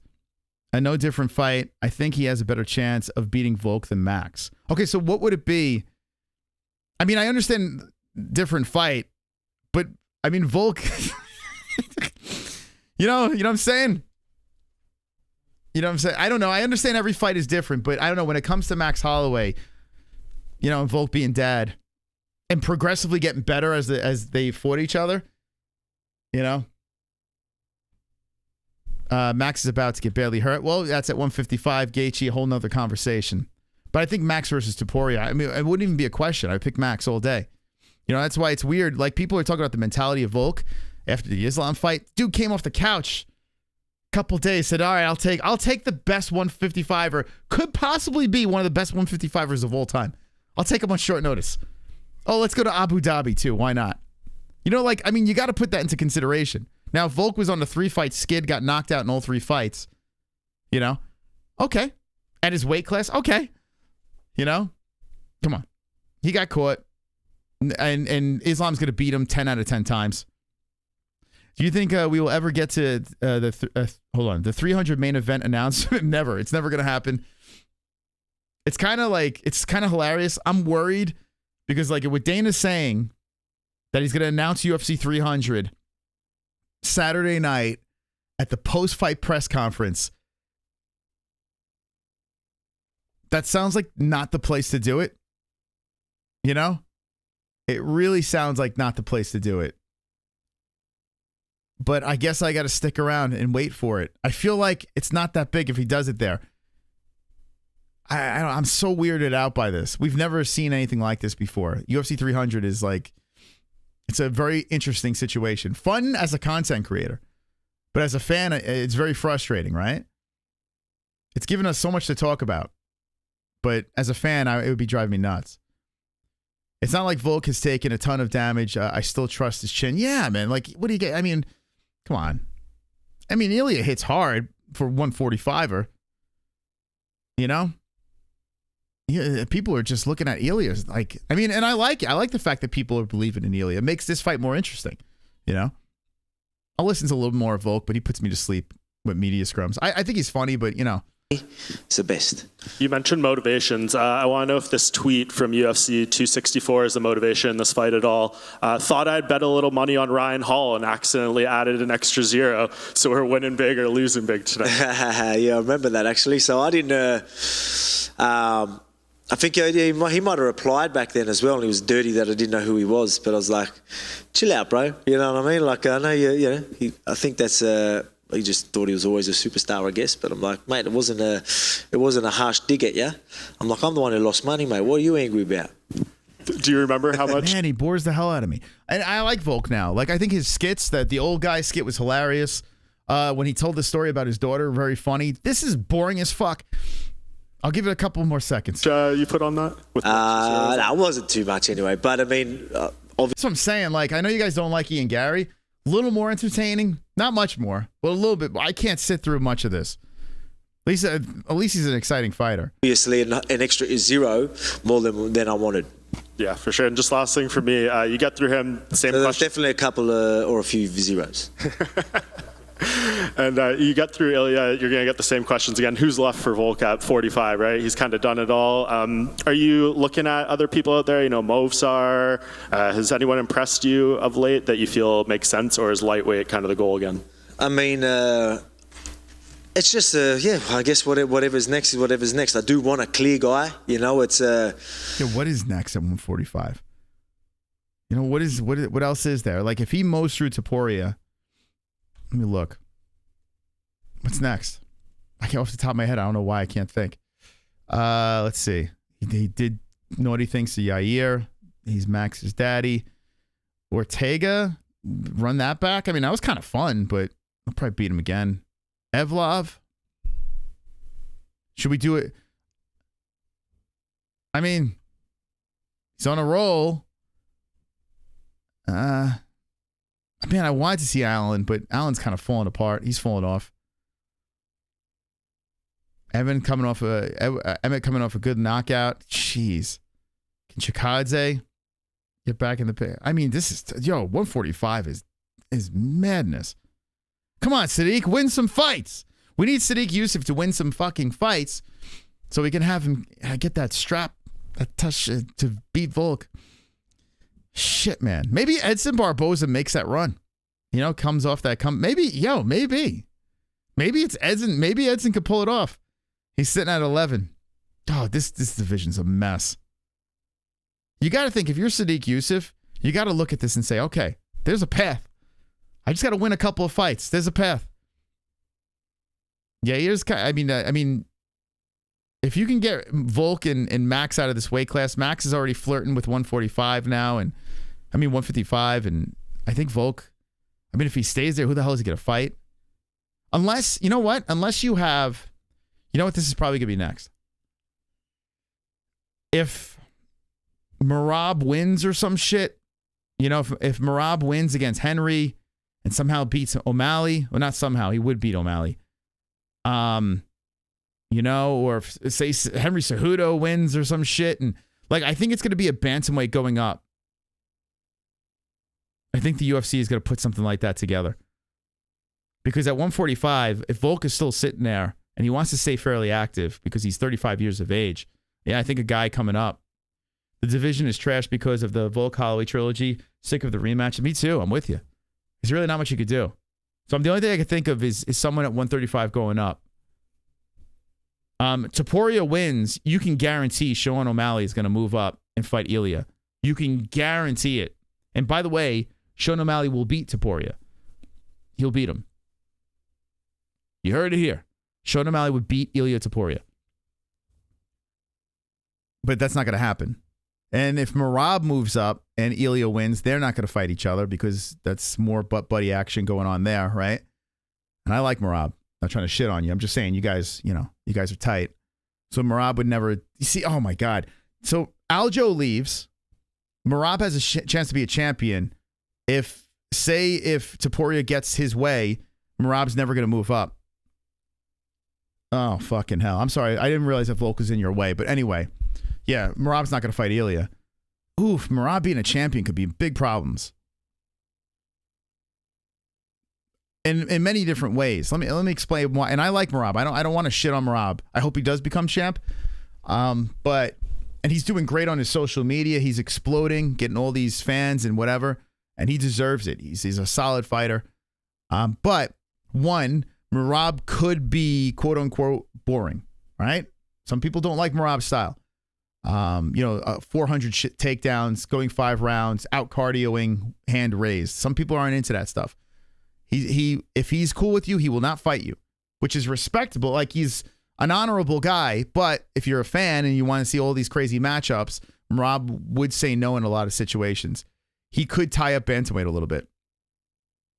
So you kind of need Sean O'Malley to win. You kind of need Topuria to win, and then now we're talking.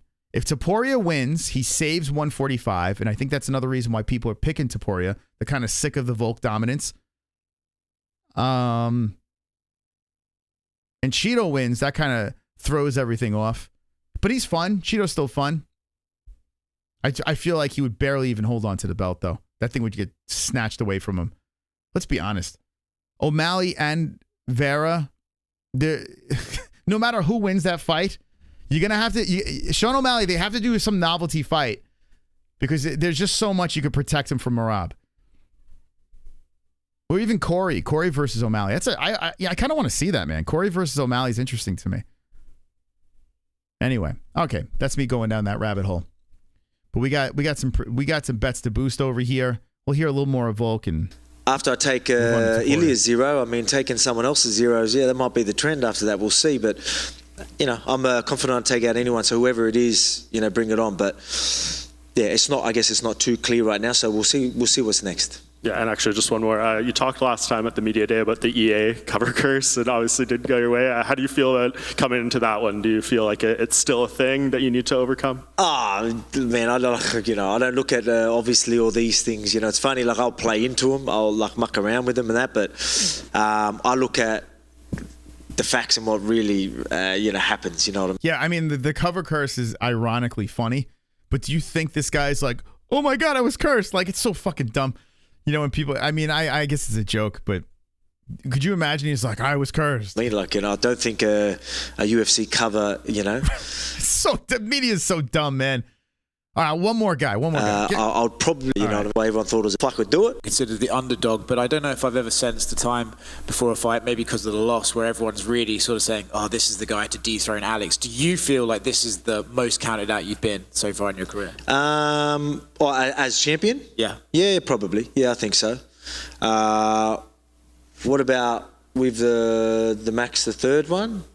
Or probably not. Yeah, this would probably be the most, which is good. Like I said, I don't it doesn't get to me. It's like it's building this fight up, because if I didn't go out there and do what happened in October, these conversations are much different.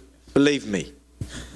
At 145, Volk, people counting Volk out makes that the most dangerous Volkanovski. Not at 155. It's a whole different thing over there.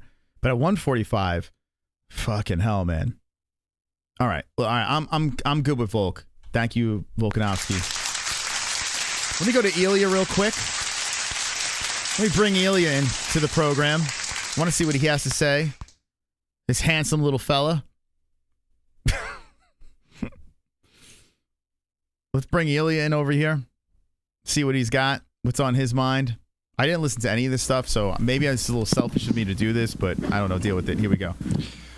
Hola a todos, ¿cómo están? ¿Cómo está? Ilya, obviously you consider yourself a champion already, but do you look at this fight as any different than any of your others, or is it just, hey, I can go in there, I win, and I continue my momentum? I just prepare myself like in every fight. I prepare myself for a difficult fight. I'm ready and prepared to be victorious on February 17th. So I don't see any difference, to be honest. It's His girl's a smoke show. I saw her on Embedded. Absolute smoke show.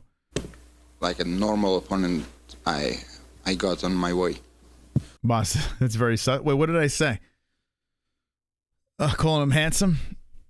I could call a guy handsome. Is that gay? Is it gay for a guy to call another guy a handsome man? Is that gay? Like if I said, hey, I wonder if he has a nice looking cock, that could be perceived as gay. But me saying another man's handsome, I don't know. Is that gay these days? Obviously. I was like if I sat down at the barbershop, I get a haircut, and he's like, wow, you look pretty handsome right now. I'd be like, hey, faggot, get away from me, homo. Like, is that what I'm supposed to do? You gay man. Like, how dare you say that? Everyone is gay, I guess. I don't know. You consider yourself to be the better fighter than Alex, but in what area do you think you will show how much better you are than him? Everywhere. I'm better than him everywhere. Do you think, maybe outside of yourself, he's the greatest featherweight of all time? Obviously, there's Jose Aldo, there's Max Holloway. Oh, yeah, he's going to stay in the featherweight book for a while. That's for sure.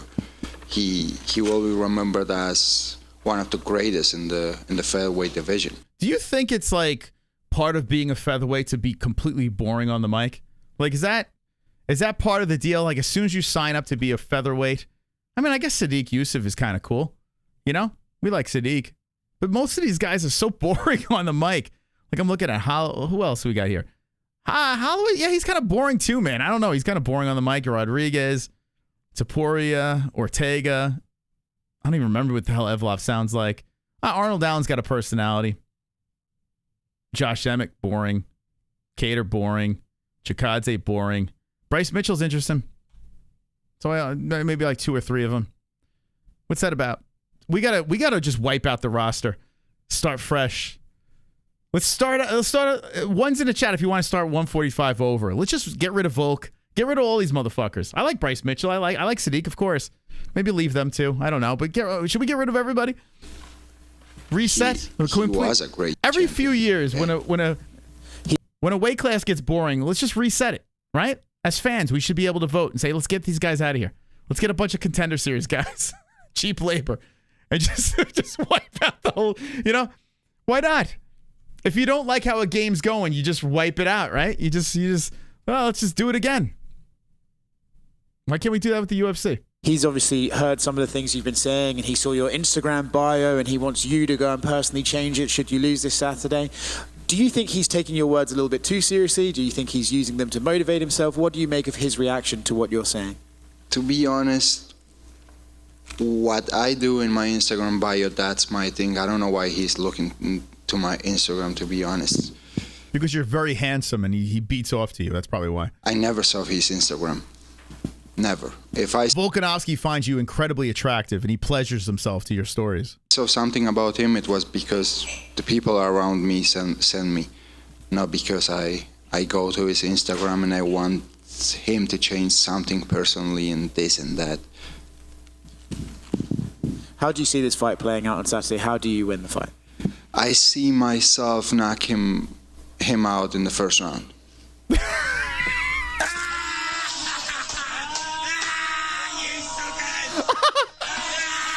Come on!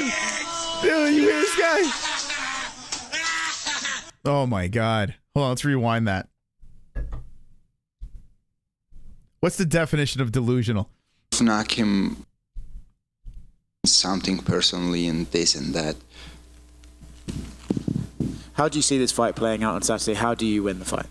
I see myself knock him out in the first round. This guy has no idea what the fuck he's talking about. He has no idea. He's clueless. He's clueless, guys. This guy has no idea what he's talking about. Now, if I'm wrong, he knocks him out in the first round. Tune in Saturday night.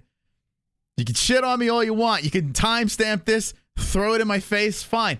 But right now, he's delusional. He is fucking delusional. The cauliflower ear, I don't know. Maybe it's growing so much, it's going into his brain. Maybe he's got cauliflower brain. What is happening with this guy? I knock Volkanovski out in the front. You're not Islam, bro. Chill.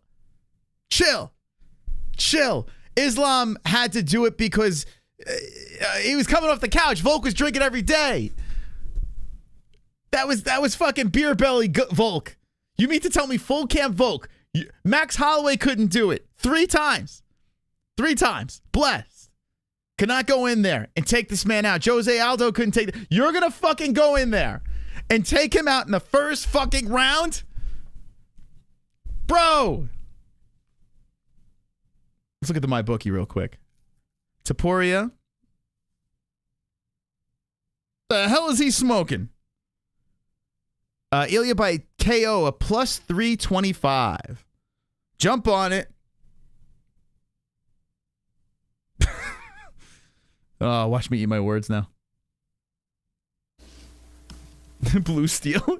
He does have a Zoolander. He is like the Georgian Zoolander. Look at him. He's really, really good looking. It's Blue Steel. Dude, he just hit the Blue Steel out of nowhere. Yeah. If you win this fight, I think you'd be the 11th male to win a UFC title with an undefeated record. Because Conor McGregor was smoking everybody, Zen Book. You're comparing Ilya Topuria to 145 Conor McGregor to 145 Ilya Topuria. Oh my God, dude, what the fuck?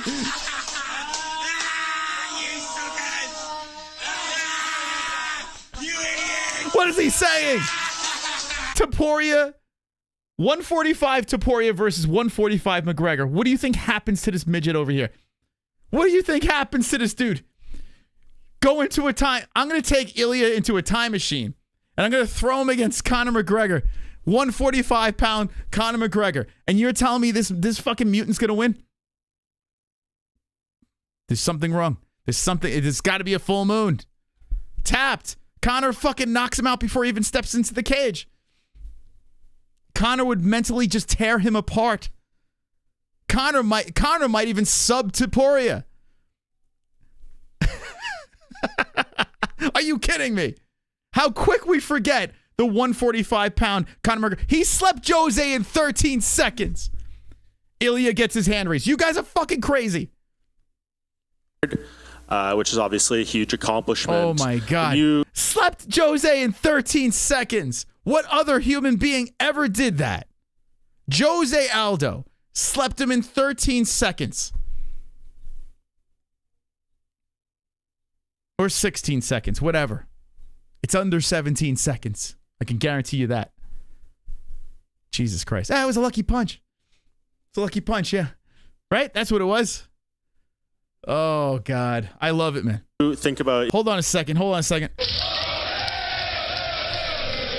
Greatest featherweight of all time. There he is. Look at that fucking bum, yeah. Look at your little hobbit over there. Wonderful. A 5'7" Ilya Topuria. Conor would put his hand on his head and Ilya would be swinging, couldn't even catch him. Conor would be holding him like this. And just fucking, he wouldn't even come close with Ilya's reach. He wouldn't even be able, he wouldn't touch him once. Holy shit. I've heard it all. I've heard it all, guys. Ilya Topuria has a 69-inch reach. A reach where your face is buried into someone else's pussy, and their face is buried, mouth is buried around your cock. 69-inch reach. Conor McGregor has a 74-inch reach. You're fucking telling me that 145-pound Conor doesn't smoke Ilya Topuria? Dude, Conor was mowing down the midgets. Are you kidding me?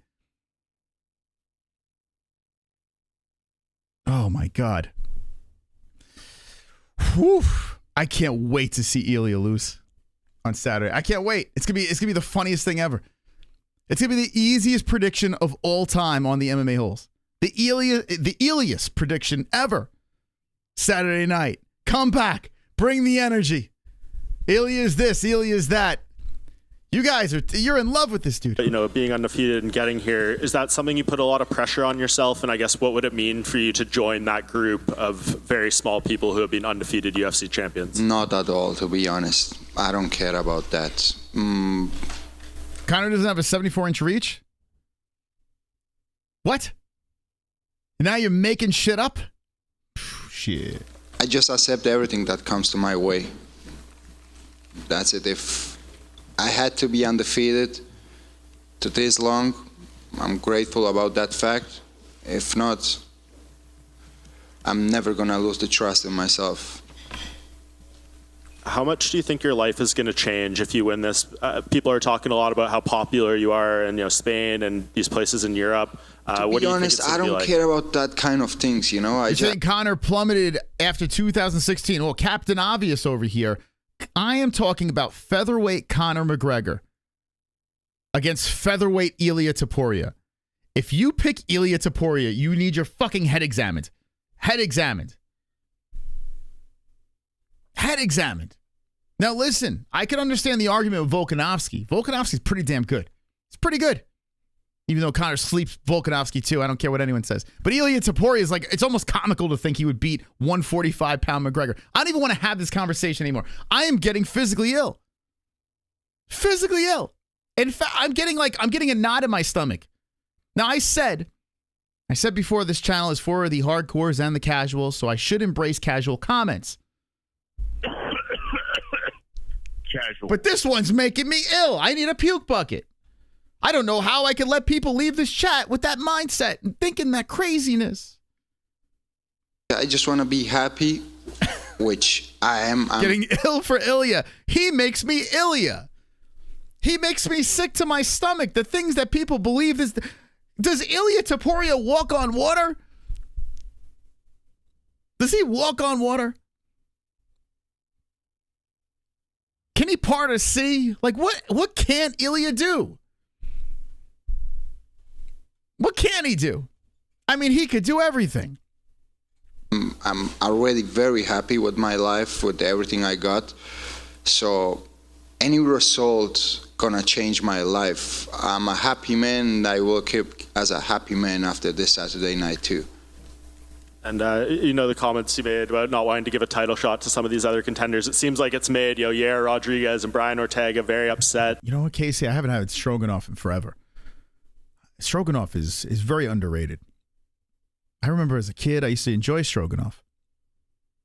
Maybe tomorrow, Jess, you want to make some Stroganoff? What's in Stroganoff? I remember it being pretty good. They've done some interviews saying that they really want to fight you. Do you think because those fights are now bigger and there'll be more tension, would you consider it? Who doesn't want to fight me right now? Who not? I didn't become a UFC World Champion yet. I have 3 more days to do it. They are really calling me out. Everyone. Why? Yeah, because they want to fight you. Yeah. And they're a big deal. Yeah, Red Panty Nights. I had Ilya on my list of prospects to look out for, yes. Yes, I did have him on me. And he's here. So I was right. But he's not going to beat Volk. It's that simple. It's that simple. Prospects could go up there and be title contenders and be a successful prospect, right? And then become a gatekeeper. Still, Hall of Famers could be gatekeepers, right? And Ilya still could be a champion when Volk leaves. Sure. He's not winning on Saturday. Not happening. I'll bet you Stroganoff. I'll bet you a fucking bucket of Stroganoff on it. Over here. If all goes well for you on Saturday night, how do you envision your reign as a UFC champion? What did you say? If all goes well for you on Saturday night, how do you envision your reign as a UFC champion? As one of the greatest. As one of the greatest in the featherweight division. And they're going to remember me too. As they're going to remember Jose Aldo in the division, Conor McGregor, to Alexander Volkanovski. I'm going to put myself in that book. And obviously, I like the fact that he's confident. I do like that. He is confident. He speaks the English language, which is nice.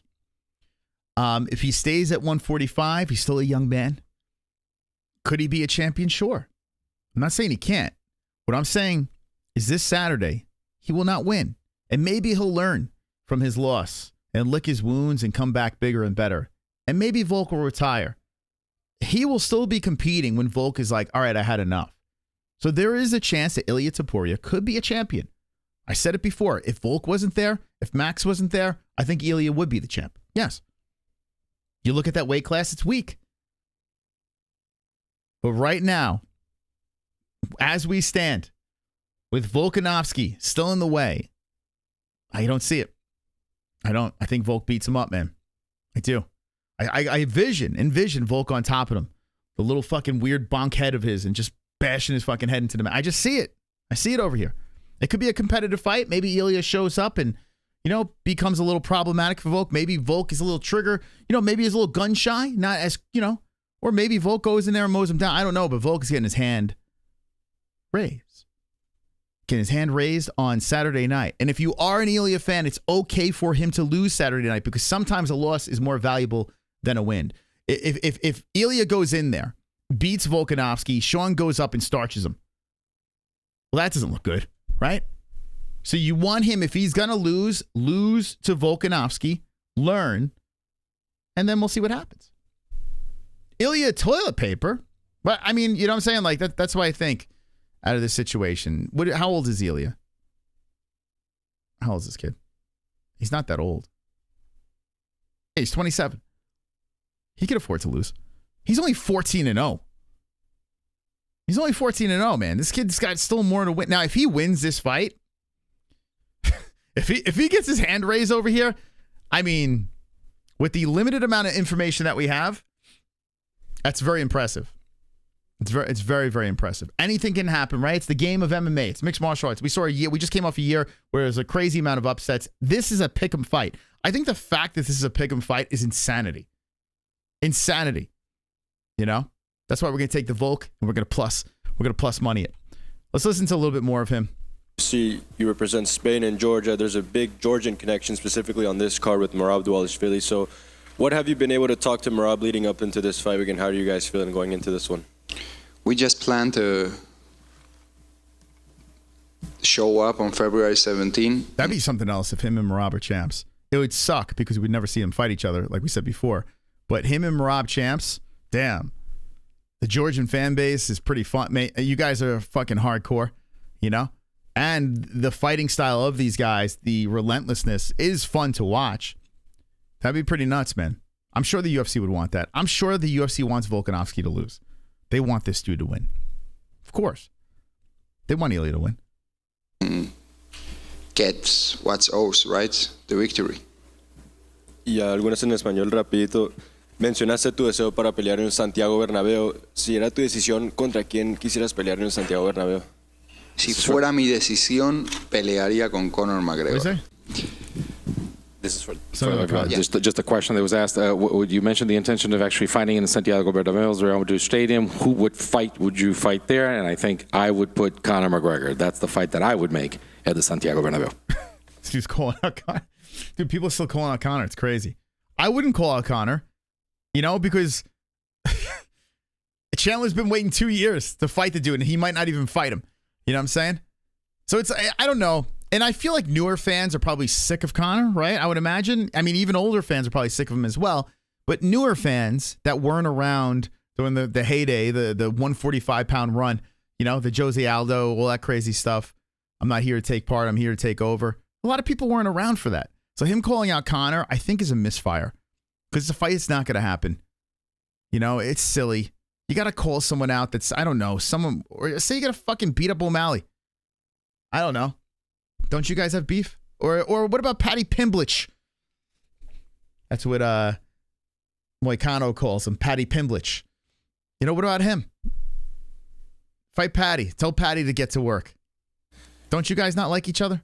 ¿Y cuál es tu mensaje para todos sus aficionados de Latinoamérica? And a message to all the fans in Latin America? El mensaje es simple, es siempre de agradecimiento. Agradezco mucho por el apoyo que me están dando. All right, I'm bored. Okay, thank you, Ilia. Thank you very much. All right, is there anyone else? Do we listen to Henry Cejudo? Do we listen to Paulo Costa? I think I'm ready to boost the bets. I think that's what I'm ready to do here. There's really not anything else. I kind of want to listen to Whitaker and Costa. Oh, let me listen to a little Costa here. I'll need to listen to Henry. By the way, prediction, Henry Cejudo retires. Saturday night, we will see Henry Cejudo retire. And here's why. Hold on a second. Hold that thought. Here's why. By the way, what happened to this dude? How long have these guys been doing a show together? DC and the football player? And now he's saying he's going? Like, it's like a curse. You sign up with DC, you get kicked to the curb. Ariel kicked to the curb. This guy kicked to the curb. Like, what's going on here? It's like, don't sign up to do a show at DC or you're gone. So he's out of there. I didn't watch one episode of that shit, but that's kind of weird. All right, where is... let's see if Jedi put it up there. Let's see what Jedi's got going on over here. And then we're going to boost some bets, guys. What's this? Let's see. By the way, if you guys have not hit the like button, we're on a little bit earlier today. I'd appreciate it if you guys hit that like button. We'll be alive for a little bit longer. We're going to boost bets from MyBookie.ag. Remember... What the hell? What? Hold on, my Aunt Karen. Hold on. Watch this. My Aunt Karen is calling me right now. Aunt Karen, I'm live. Oh, okay. All right, I'll talk to you later. Bye. She doesn't watch. She doesn't watch the program. There's Aunt Karen.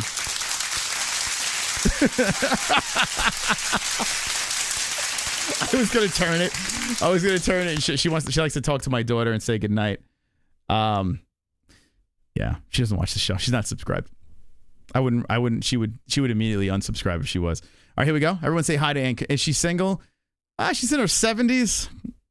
If you're an Ian Gary of the chat, maybe I'll set it up. You know, she's got that retirement money you might be able to get. Okay, here we go. May as well make the most of it, eh? Fight week. Oh, he's got the belt on. Wear it now. There's Topuria with the belt. Look at this. Take a couple of pictures. Yeah, take pictures now because you won't have it after. So. Yeah. I'm gonna have it after now. How are you? Good. Yeah, I think you feel good. There you go. Bro, how do you see me? Sharp? Dude, this dude's flexing. How do you see me? Dude, this is getting gay. The man. All right, good to see respect by both of them. There you go. Bryce Hall responds to... Who is this guy?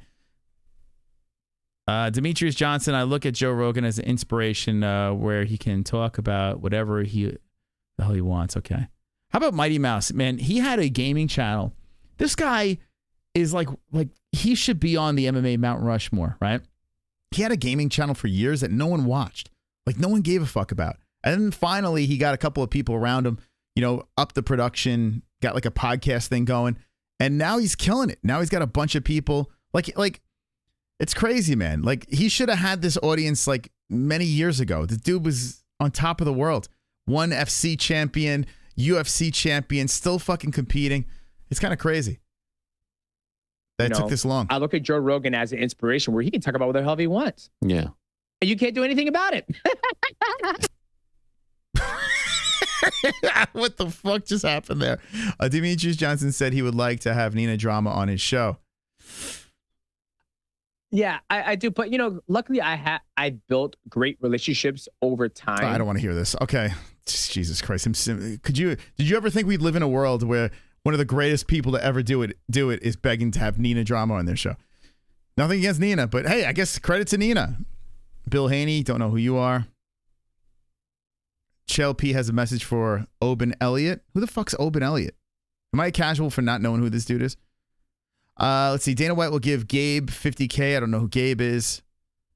For meeting Donald Trump with Sean Strickland. Oh, I didn't see this. Actually, I can't fucking show this shit. Listen to this nonsense. Listen to this nonsense. Anina has 700K. Dude, did you see her TikTok and her fucking Instagram? Dude, she's got millions of subscribers. Listen, I don't have the tits to compete. So, I showed the Sean O'Malley, and how do you know that, by the way? How dare you know that she has 700,000 subscribers on her You goddamn cuck. I showed a Sean O'Malley video of him cringing us out with Happy Dad, and they fucking flagged us. They flagged us for that. So I got demonetized for showing that. So now I got to be careful with these Nelk idiots. Like, you assholes, you got all this money in your... I was literally showing a commercial without even getting paid, and you take the monetization, the fucking peanuts that we make. Oh, it drives me nuts. I got no respect for you. All right, so this dude... So Henry Cejudo pranked everyone, was saying that he fired this guy, his coach, Captain... whatever the hell his name is. And everyone was going crazy over it. It was a prank. The dumbest shit in the world. Paulo Costa makes a surprise appearance. I don't care. What was I looking for? I was looking for something before I went down this rabbit hole. Here's the Fantastic Four. Happy Valentine's Day. Oh, yeah, you see this? So, Howie Mandel had Dana White on, right? And everyone believed this shit. I'll show you guys. But Dana, I can't thank you enough for being here. Thank you for all the kind words. I appreciate it. I am so fucking tired of doing podcasts. I'm literally done with them. I'm not doing any more podcasts.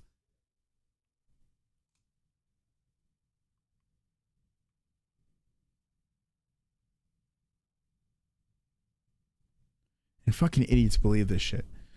So this popped up all over the place. Everyone's clipping it, putting it out there. And I'm watching this and I'm like, okay, they did this for what? Like, all right. So, and everyone is just believing it. He just walked out. It was like a bit that they did. Like, you could even see in Howie Mandel's face. Like look at the bad acting that's happening right here. Watch. Like, wouldn't you say, oh, wait, where you going? Would you say, oh, wait, hold on. What did I say? That's how I react. And then fucking idiots believe it. Anyway, Devin Clark was released. Is that true? Is there any truth to that? Let me know. Or are you making shit up? Oh, Joe Mama. That guy never tells the truth. Bastard. Oh, here's the asshole, the fucking shriveled raisin on the right that blocked us for no reason. I don't even know why he blocked us on Twitter. But here you go. But you said when you talked to Pat McAfee that Conor hopefully in the fall. Why is it taking so long for him? Is he injured? Like, can you explain what the scenario is? That why we don't have clarity? This has been almost 3 years since he's been hurt. Well, you got to, first of all, he is coming back from one of the nastiest injuries you can come back from. How long was Anderson Silva out when he did it? How long was Chris Weidman out when he did it? The guys who break that bone. So that's an issue right there, number one. Number two is Conor McGregor doesn't need the fucking money. Right. So when you don't... Let me ask you guys, do you think that Dana's deflecting? It's true he got released? Did he really? Come on. I tell you what, Dana has been playing with house money for a while. Devin. Because, yeah, it's been a rough ride for him. So I guess that was the last fight of his contract. Hold on a second. Let me see. Where did you get this information from? Is it Roster Watch? There's a new guy that took over their account. If that's it. Fight canceled. Oh, Trayshawn Gore got canceled? Shit. Due to injury, Trayshawn Gore has been removed from the middleweight bout. Oh my God, Trayshawn can't catch a break. Where's the Devin Clark thing? What's the UFC tracker? What is UFC tracker? Is that on Twitter? Let's see, UFC tracker. I don't even know what the hell that is. I remember Geo Tracker from back in the day. What's the UFC tracker? What is UFC tracker? Gore injured again. Hasn't fought since 20. Yeah, we had Trayshawn on the show. The last time we had him on was like the last time he fought. UFC roster tracker. UFC roster tracker. Let's see. How do you guys know all this shit? UFC roster tracker. Do I got to follow this guy? Is this guy legit? UFC roster tracker. So 3 minutes ago, they're saying Devin Clark. I guess I got to follow this dude. So who is this the new UFC?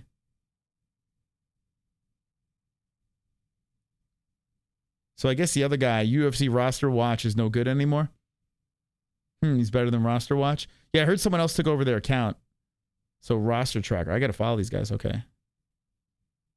Fucking hell.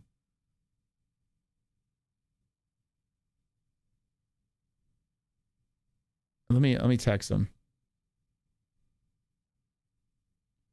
I mean, I hate to text him if he just got fucking fired.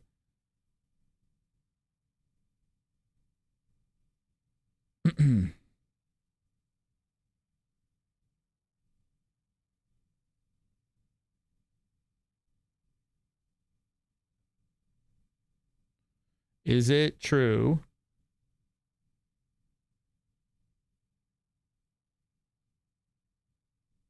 Actually, I'll hit him up after the stream. I'm not gonna hit him up now. I'll hit him up later. I'll confirm it. Damn, man. That sucks. He held on for a while. He had a little rough go.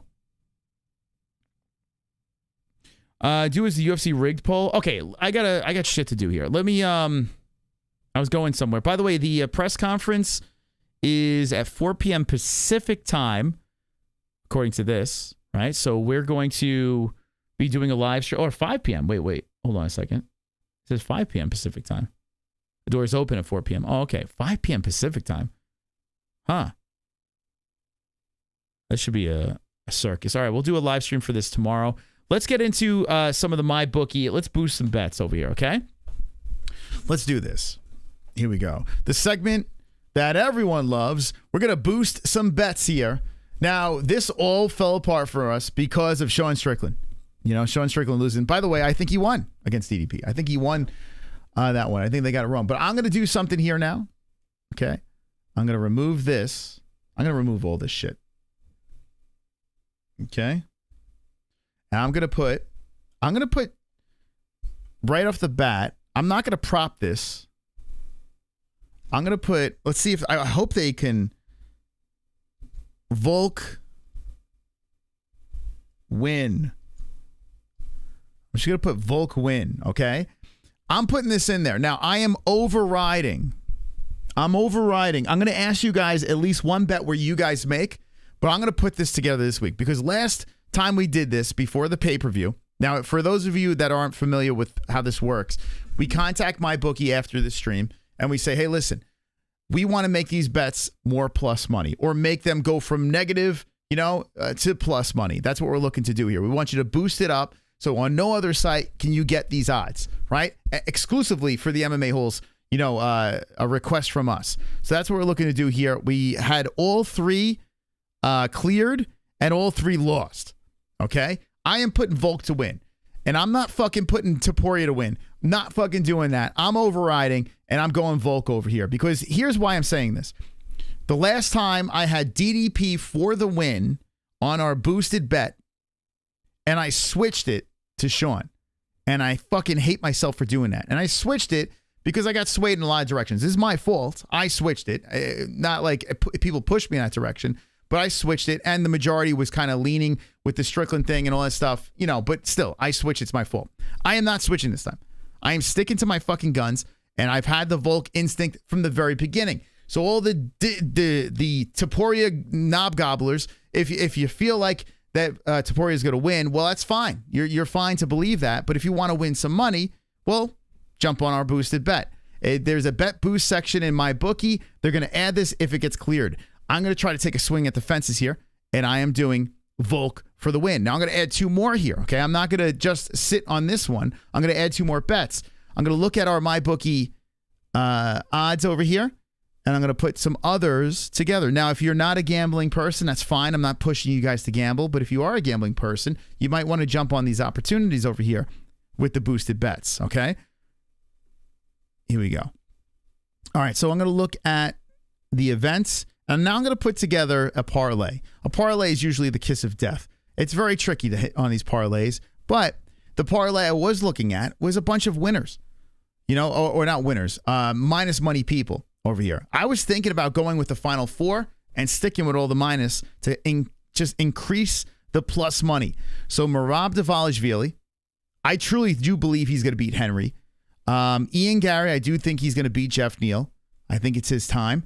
Robert Whittaker's making me a little nervous, so I'll do Volkanovski. Now, this is at a plus 263. We can get this thing boosted up some more plus money. Should we add Robert Whittaker into this parlay is what I'm going to ask you guys, yes or no. Okay? But I kind of want to do it. Like, if we add Whittaker, that goes to a plus 400. So who knows what they could boost this thing to. It does increase our chances of losing, but it also increases the plus money that we can get. I am a little skeptical. I don't know if I want to put Robert in this one. I think he beats Paolo, but there's a couple of questions. He just lost to DDP, and we don't know what kind of coach is going to come back. So I don't know. I'm not liking it. I'm going to pull back. I'm going to go Merab. I'm going to go Ian. I'm going to go Volkanovski. Plus 263. I want to increase that plus money. Let me know what you think in the chat. Am I making the wrong move? Am I making the right move? And then I'm going to ask you guys about your bet. So I'm going to have you guys pick either a prop or a parlay that you'd like to throw together. But this one I kind of like. I like Volkanovski, I like Gary, and I like Merab. I think those are pretty solid picks. I'm a little worried about Ian, a little bit, because I think Jeff Neal is pretty good. But I'm going to try to go for this thing, the three-piece over here. In fact, I'm going to push it in on my boosted bet right now. Yo, man, where you at? 100% correct parlay, says Jeremy. All right, Jeremy, let's roll. So I'm going to try to increase the plus money. I'm going to place this in to MyBookie. So we're going to do Volkanovski. Okay. Here we go. We're going to do parlay with Volkanovski. Okay.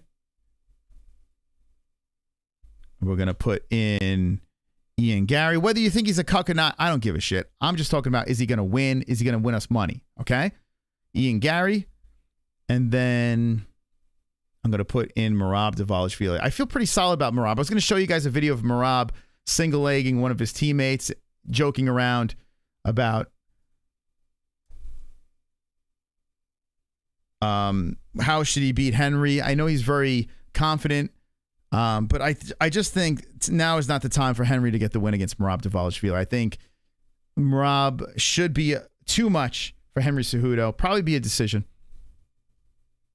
Okay, so Volk win, Volkanovski, Gary, and Dvalishvili win. Now I want to throw a third one in here. So I'm going to ask you in the chat, what looks good to you guys? Okay, so let me put the numbers next to these guys. So 1 would be this. 1 would be this. I'm going to put 2 would be this.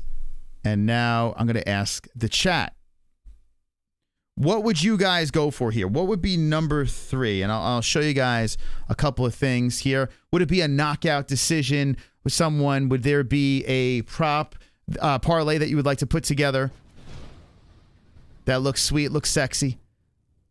And we're going to ask for the bet boost. Looks better to me. Ian was a cuck before being a cuck was cool.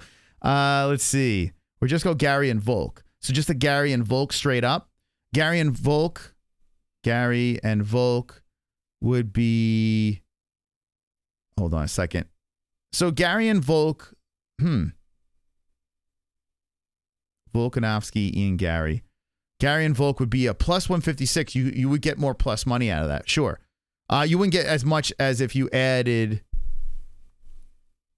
Dvalishvili, that goes to a plus 263. I think Merab's going to get it done. I don't think Henry's going to win. So, yeah, I'm not going to go that route. But give me something else over here. So we have other fights on the card. Let me show you. Let me show you what we got over here. You got the fluffy fight in Kopylov. You got Lemos. McKenzie Dern coming in on short notice. A little worried about this one over here. De Lima versus Tafa. Nakamura, people pumped up about him versus Vera. Roberto versus Ming Yang. You got Quinlan versus Barlow. You got Elliott versus Woodburn. You got Lee versus Maverick. What is something over here, a prop, a parlay, a knockout submission, something you're like, wait, hold on, I would love to see that boosted. I see a Maverick in the chat. I have to think more about Henry, but adding that one does make sense. I think Merab takes it. I think Merab easily takes it. I got Fluffy Hernandez, Maverick, my girl, lay off the stuff, or overall inactivity. Dern's has this, so you're liking Dern. McKenzie, I tell you what, I am very nervous about this fight. Very, very nervous. I don't even want to touch it. One, because McKenzie coming in on short notice. And two, Lemos is scary, man. Even though she just lost to Zhang Wei Li and she got dominated by Li, I mean, she's looked very good. How old is Lemos? She's older. She's 36. Man, I don't want to touch this one. I hope McKenzie always wins. Kopylov, you want to put something with Kopylov in there? Let's see. Man, and even the Kopylov one scares the shit out of me. I think Kopylov is giving you the plus money. Yeah, he is. So you are getting the plus money, but Hernandez has been a beast lately. This one I don't want to touch either. This one scares the shit out of me, this fight. I am dreading picking this on Tapology. Absolutely dreading it. Because it could literally go either way. McKenzie can get it. So can the American opening. Kopylov plus money. Yeah, you're getting Kopylov at plus money. But I'm telling you, Anthony Hernandez, dude, he knocked out Shabazian, knocked out Barriold, decision with Josh Friend, submitted Rodolfo Vieira. Last loss was to Kevin Holland 3 years and 8 months ago. After the Holland lost, he has been completely on fire. He's younger. Wow, they're both the exact same height and weight. Now, listen, Kopylov is very good too. Don't get me wrong. And I might even pick Kopylov. He knocked out Friend, knocked out Roberto, knocked out Pinelli Soriano, and knocked out DiChirico. So, I mean, he's been on fire too. Dude, this is a car crash, but you are getting plus money. Let me look. Let me make sure. Do you guys like, do you want to do a straight up? Gary plus Kopylov plus Mav. Ooh, that might be fun. Gary, Kopylov, and Miranda Maverick. Man, let's see. Maverick is the favorite on Andrew. She should win this fight. She did look pretty good in the last fight. Cochera. I mean, she is a little undersized. Andrea Lee really needs this win. I hate going with these girls, though, man. Kopylov, Maverick, and Gary. Ooh! Do you think so, Dawn? I mean, listen, if you guys want it, if you guys feel it, I'll throw it in there because this is the third one I want to give to the chat. Okay? These boosted that I put in over here, the first two I like a lot. Okay? I like it a lot. The third one I'm going to leave to the chat. Okay? No Volk, Kopylov, Merab. I don't hate that. Ooh, I actually really like that. You know, listen, I'm a little afraid of the Fluffy fight. He's very good, man. Kopylov is not a lock, but he's, I don't know. I got Maverick by TKO. She is the favorite. She is the favorite. Sounds like an HR Geiger protocol. What? Do it? Only way to make a woman fight exciting to get. All right, we could do it. Merab is a coin flip? I don't think so, man. I don't know. I think Merab's got Henry. I think he's got him. Merab is just too much. He's just too much. Henry's not, he's not going to be able to handle the pressure of Merab. Contico, yeah, me with those. Cejudo, Volk, Gary Whitaker. Ugh. I wonder. I love women's MMA. I don't get why you'll be hating. Well, women's MMA prevailed in the Canada card. Did my bookie give you a re-up on the... No, I didn't, unfortunately. Look at my funds. I told Jesse, I'm like, fuck, we got to replenish. Hold on, let me show you. We got $3 in there. I had $1,000 for 2 years. It lasted me for 2 years. I had a good year and I had a really bad year last year. Last year was a fucking mess. So 2024, I'm going to try to bounce back. I had a really solid first year. 2023 was a nightmare. And 2024, we're going to try to come back. So I'm going to dig into my fucking... My kid's fucking savings account. I'm gonna put $100 in there. Just don't tell my kids, okay? I'm kidding. I'm joking. Yeah, we're live early, baby. By the way, you guys could use some more memberships on there. What the hell? We go live a little earlier, and then all the memberships are gone. What's going on? I see Sober Carl. Thank you, Sober Carl. Thank you, KC. How are you guys not members of the channel, for God's sakes? What the fuck? That's it. I'm going live early again. Later again. I can't take these non-members coming in here. Infesting my chat. How dare you? All right. We got to figure out another bet here. What did someone say? They said Merab, Kopylov, and Volk. I don't hate that. Merab. All right, Volk, Merab, and Kopylov. I don't hate it. Man, that's a plus 616. You want to amp that up? You guys feel that? Merab, Kopylov, and Volk. Damn, we might get some good plus money out of that. You guys like that? Jess is with the kids. She's putting the kids to sleep. What do you guys think? Let me know in the chat. Do you like that? It's already a plus 616. Damn, that's actually... I mean, it could blow up right from the very beginning with Kopylov. But if we get past Kopylov, we're looking good. What do you think? Hey, KC. See KC giving back to the less fortunate out there. Come on, KC. Thank you. A true gentleman. All hail KC. Thank you, my friend. Appreciate you. Casey's the best.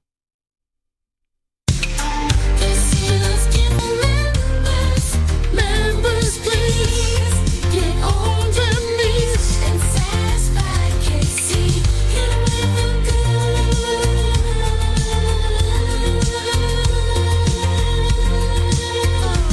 Super chat. We got a super chat. Whoa, what's going on? Here's my monthly donor, boss Hey, man. come on, Life and Logic. Thank you. I appreciate you. Thank you. All right, if you're just jumping in, we're trying to figure out the final bet to put in to get boosted by MyBookie.ag. It's really cool that they're actually doing that. They did good on us last time. We're looking to rape them this time. We're looking to get in there and boost it up, win big. I like my first two over here, but I want one from you guys. And I am not hating Kopylov, Merab, and Volkanovski. I'm not hating it. But I want to know in the chat, do you like it? Do you like that boost? Hell yeah, thanks, KC. Who got it? Oh, Conrad, you got it? Let's go. Remember when I accidentally played porn on stream? No, don't remember it. I can put that $5 on that bet for plus. Yo, let's go. I'm going to, yeah, I'm betting $5 on these things. That's it. I'm putting in my money now. So it's like, oh, fuck. I'm putting in my money. So I'm going to have to play it very safe. Do you like it? Do you not like it? Let me know. Do you like it or do you not like it? I want to know in the chat. Should we boost that bet? Merab, Kopylov, Volkanovski. Do we do it? I see Freedom Guy says do it.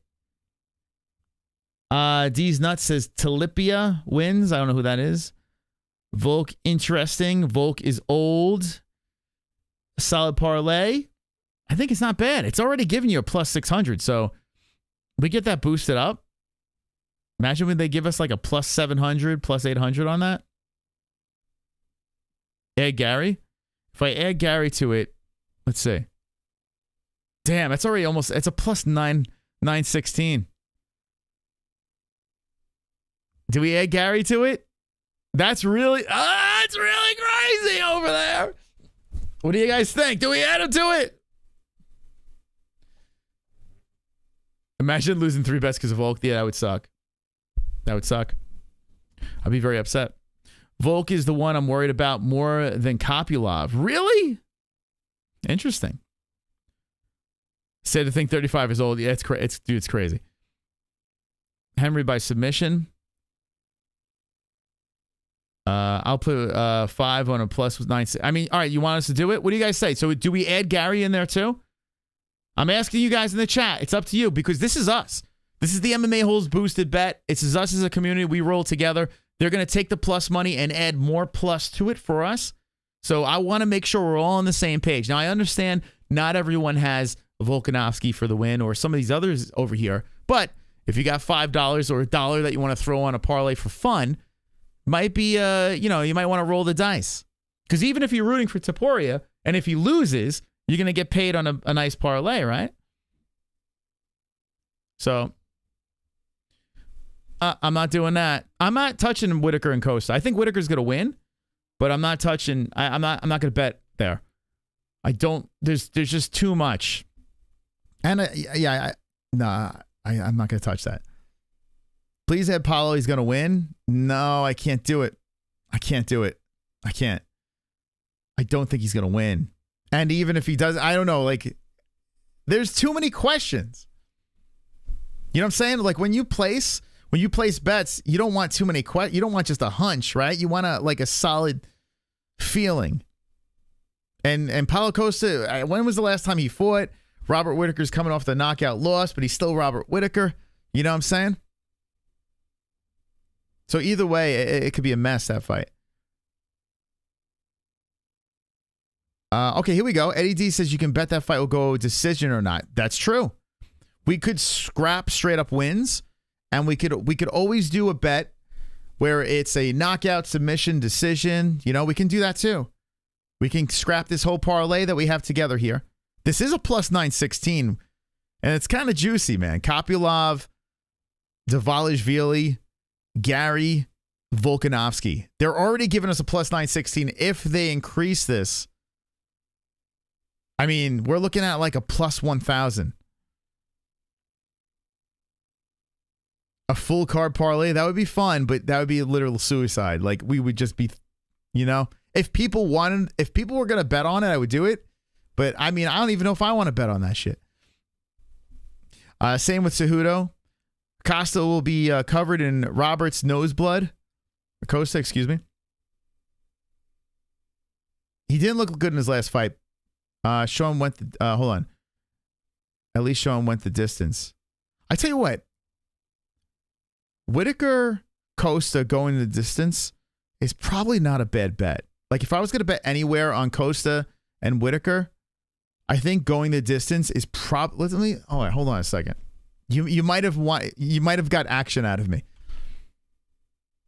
Right? Let's just see it. All right. So here we go. Whitaker. Hold on.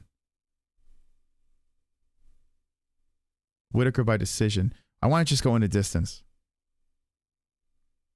Does it have it? Draw, submission. No, I don't have it here. I could ask him for it. I don't know what the number would be. Yeah, it has Whitaker decision, Whitaker KO. Yeah, so a draw, submission. It doesn't have going the distance, but I could put in for it if you guys really liked it. I could throw that in there. They would do it probably. Give the winner of the pick'ems the parlay as a reward. I don't know what that means. Full card parlay. That is instant death. Yeah. Keep looking. We could ask them. We could ask them to go into distance. Over under rounds. I mean, we could ask them. Yeah, we could ask them for that stuff. If you like it. So this one has basically, either straight up. So Whitaker winning minus 260, Costa winning plus 180. And then you have either a draw, which is a plus 2,500, which is insanity. Then you have the submissions, decision, KO, back and forth. You think the fight going the distance would be a plus 290? I don't think so because it has Whitaker by decision a plus 105.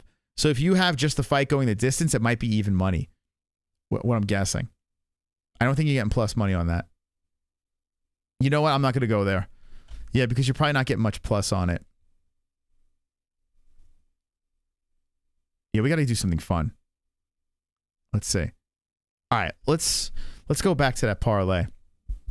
I mean, unless you think someone else is going to get a knockout or a submission or some shit like that. Let's see. Volkanovski, Topuria. I'm trying to think if there's anything else that stands out. I mean, Merab and let's see, Merab by decision. What the fuck is that? Dvalishvili by decision's a -145. My goodness. Oh my God. Geez. Talk about a decision machine. Yeah, that doesn't do much. Let's see. All right, I'm going to go back to this parlay here. Let's see. Volk, what were we at? We were at Volk, Marab. I would like to switch it up, though. Kopylov, Gary. That was the plus 916. You guys want me to roll with this and then we'll get out of here? What do you think? One more pick. Punk, no one wins all fights with money on the line. You should play musicals new Ian Gary song. Did he make an Ian Gary song? Those guys have been going. They've been going so hard on Ian Gary. I don't know. I'm like, it's like so old. It's like it's such a horse beating, a dead horse beating. You need to get Guru's picks and pick the op. He hasn't been doing good. Save some picks for the Fuko Friday. No, this is I might not even be picking this on Fuko Friday. This is just for bets. All right, I'm gonna do this. All right, so let's see.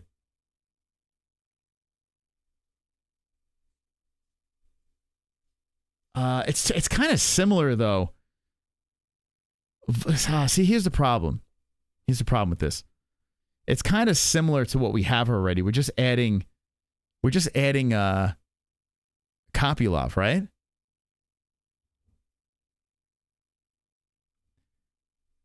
Yeah, we're just adding Kopylov. You know what? Hold on. Pump the brakes, guys. Pump the brakes. Let me go back for a sec. Yeah, it's just adding. So I don't want to get rid of this parlay because I kind of like it. I like this. I think this is a solid parlay over here because we're already getting plus money.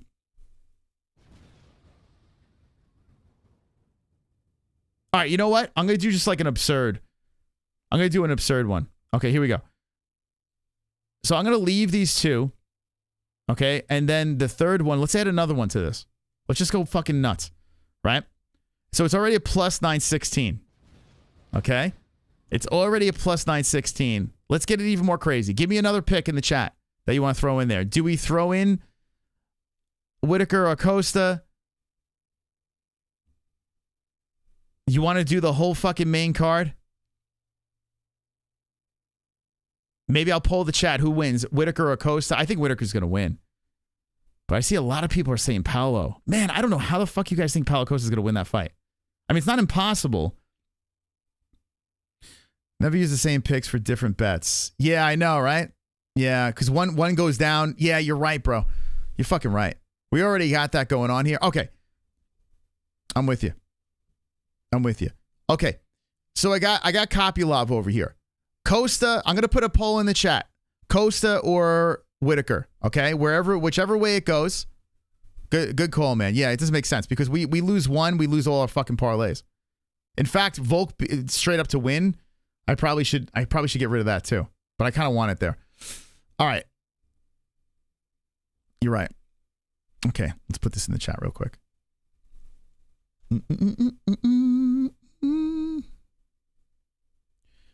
All right.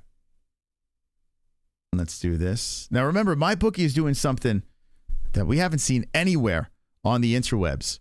So this is a special segment over here. We're trying to break the bank. We're trying to get them to give us a little extra plus money that we're not getting on any other website. So let's see if we can defeat them. We lost last time. We lost to them last time. Tonight we win. Tonight we get the winning bets that we're going to put in here. Hold on a second. Let's go to the chat. Where the fuck did the chat go? Show chat. Let's go. Let's get the dub. All right, here we go. All right, so I'm going to put a poll in real quick. Start a poll. All right, you got to get your votes in real quick. Who wins? Okay. Paulo. I don't think Paulo's going to win. But I've been wrong before. I don't see it. I think Rob all day. but let's put it in anyway. Okay, poll is in. All right, get your bets in, not bets, predictions in really quick here. And we'll see where this thing takes us. Here we go. Okay. All right, so bet away. Vote away. So I can't wait until the weigh-ins because we only have limited time for MyBookie. So here's the thing. I think that you should do your bets. I truly believe this. You should do your bets after everything. You got all the information. So Friday night, I make my predictions for the entire card. I might even go against the boosted bets here, right? If I see something differently, I might on Tapology go a completely different way. This is just for fun. So if you have like $5 that you want to throw around, you have money that you're like, all right, let's have a little fun. That's all this is here. We go to MyBookie. I reach out to them. They have to authorize these bets, and if they do, they're gonna up the plus money where it's better than any site. Okay, they're doing it for us, so it's just fun. That's what it is. But I'm gonna put this. I got this poll sitting over here. Get your votes in really quick, and if whoever gets the nod, we're gonna add to our parlay. It's for fun. And listen, if you do not have money, don't gamble. It's very important. Okay, do not gamble if you don't have money. Seek help. Just enjoy the content. Eurogae Costa is winning. See, this is the thing. People keep on getting smitten because guys are good looking, and then they pick the good looking guy. Pick the guy that's gonna win, not the guy that's better looking. Pick the guy that's gonna win, not the guy you're attracted to. We're trying to get the winner here. I have a 13 in forearm. MyBookie, I think, there's a thing called a VPN. So if you have issues, you can get the VPN and you can do whatever you'd like. Just saying. I heard. If it's not where you live, that's VPN. Let's see. Bola is physically delicious. You tripping? Maybe. Listen, if you were to ask my professional opinion, would I add either of these guys in a bet? The answer is no. I would not. I don't recommend betting on this fight. There's just too many reasons it can go either way. I think Rob's going to win. I think Rob's a lock. I do. But I'm not going to bet on it because, Rob looked a certain way against DDP. And then going the other way, Paulo Costa hasn't fought since 1973. I don't work with a credit card details and address. Is that true? I don't know. Yeah, I don't know how that works. Yeah, maybe. Wait, if you have a credit card, is that true? Maybe it is. I don't know. Let me know in the chat if that's the truth. I have no idea about that. Yeah, because we're in the States, so I can't really test that. Coaster forgot to remove his peg. What are you talking about, Harold? How were you going on about? We're 50-50 in this poll. Dude, see, that's what I'm saying. We probably shouldn't add this. You guys really want to add this? I don't like this, guys. I don't know, man. All right, should we veto this? Do we add this in here? This is too close to bet on, man. We're already shooting ourselves. Do we add this? Let me know in the chat. Live chat. Should we abort mission? We're looking to make money, not lose money, guys. I'm saying eject. We're way too close here. This is a fucking, look at this, it's 50-50. We're looking to make money, not lose money. I'm out of here. Get me out of here. Get out of here. I'm out. I'm not doing it. I'm out. All right. So Kopylov, we need someone else. We can't go with the Gary fight. We can't go with, unless we go, all right, I'll ask you this. You want to go reverse? You want to go fucking crazy? Nah, then we're fucking, I don't know. I was going to go to the reverse. I was going to go Topuria, Neil, Cejudo. I was going to go the reverse. I don't know if MyBookie would go for that. But I don't know. Right? I mean, that is a plus 1322. Cejudo. But you know what's going to happen? They're going to sign off on that. And then I'm not going to get the one I want, you know? But it is against everything that we just did. Should we do that? Should we do that to counterbalance what we did last time? What do you think? Let me know in the chat. Should we go reverse of the Alex Ian Marab? Go Topuria. I don't believe in any of that. I think none of that's going to work. Neil Cejudo. What do you think? What do you think, chat? We're trying to get the final bet boosted by MyBookie. I think Volk will win. Yes, I do. But if he loses, we might make some money. The odds right now are plus 1,322. For that. Should we do it? Just for fucking, we throw $5 on it? You know? What do you think? I don't know. I mean, I don't think any of those three are going to win. But if I'm having a real shit night and they win, we're making money. Switch it around, but keep Volk. See, I don't want to do that because, and here's the reason why I'm doing this. Right? Say I'm completely off. Volk is going to see. I say I'm completely off. With those, yes, right? Should we just throw it out there for the hell of it? All right, hold on. Hold on a second, chat. I'm going to throw this in. Now, I don't believe in any of this. I don't think this is going to work. But the last time we boosted a bet, the last time we did this, we lost on everything. So just what if, I don't even know if they're going to sign off on this, but I'm going to take a swing at it anyway. What if we go the reverse? We got 2 parlays. We go the reverse.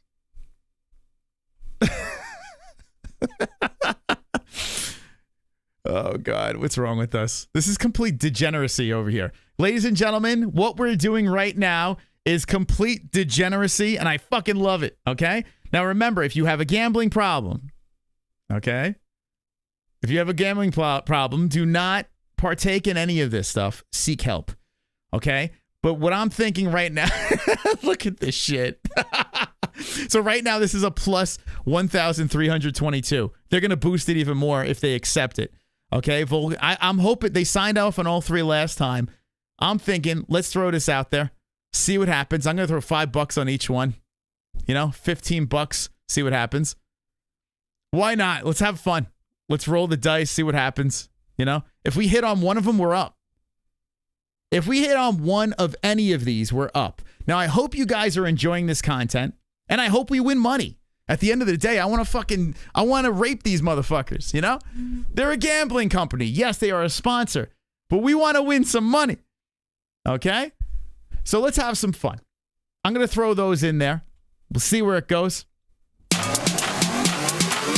Whoa, whoa. Whoa, whoa. 206 just dropped 100.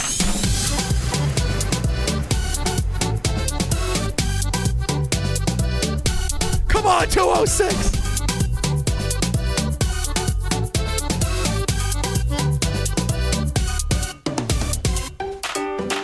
Spank the Connor.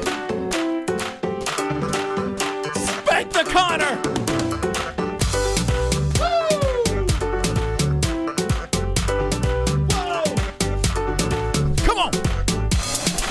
The red panty night. Whoa, that came out of nowhere. Let's go, 206. Make a couple of $5 straight up bets. Let's go. Come on, baby. Come on, champ. Let's go. Woo! 206 out of nowhere. Out of nowhere.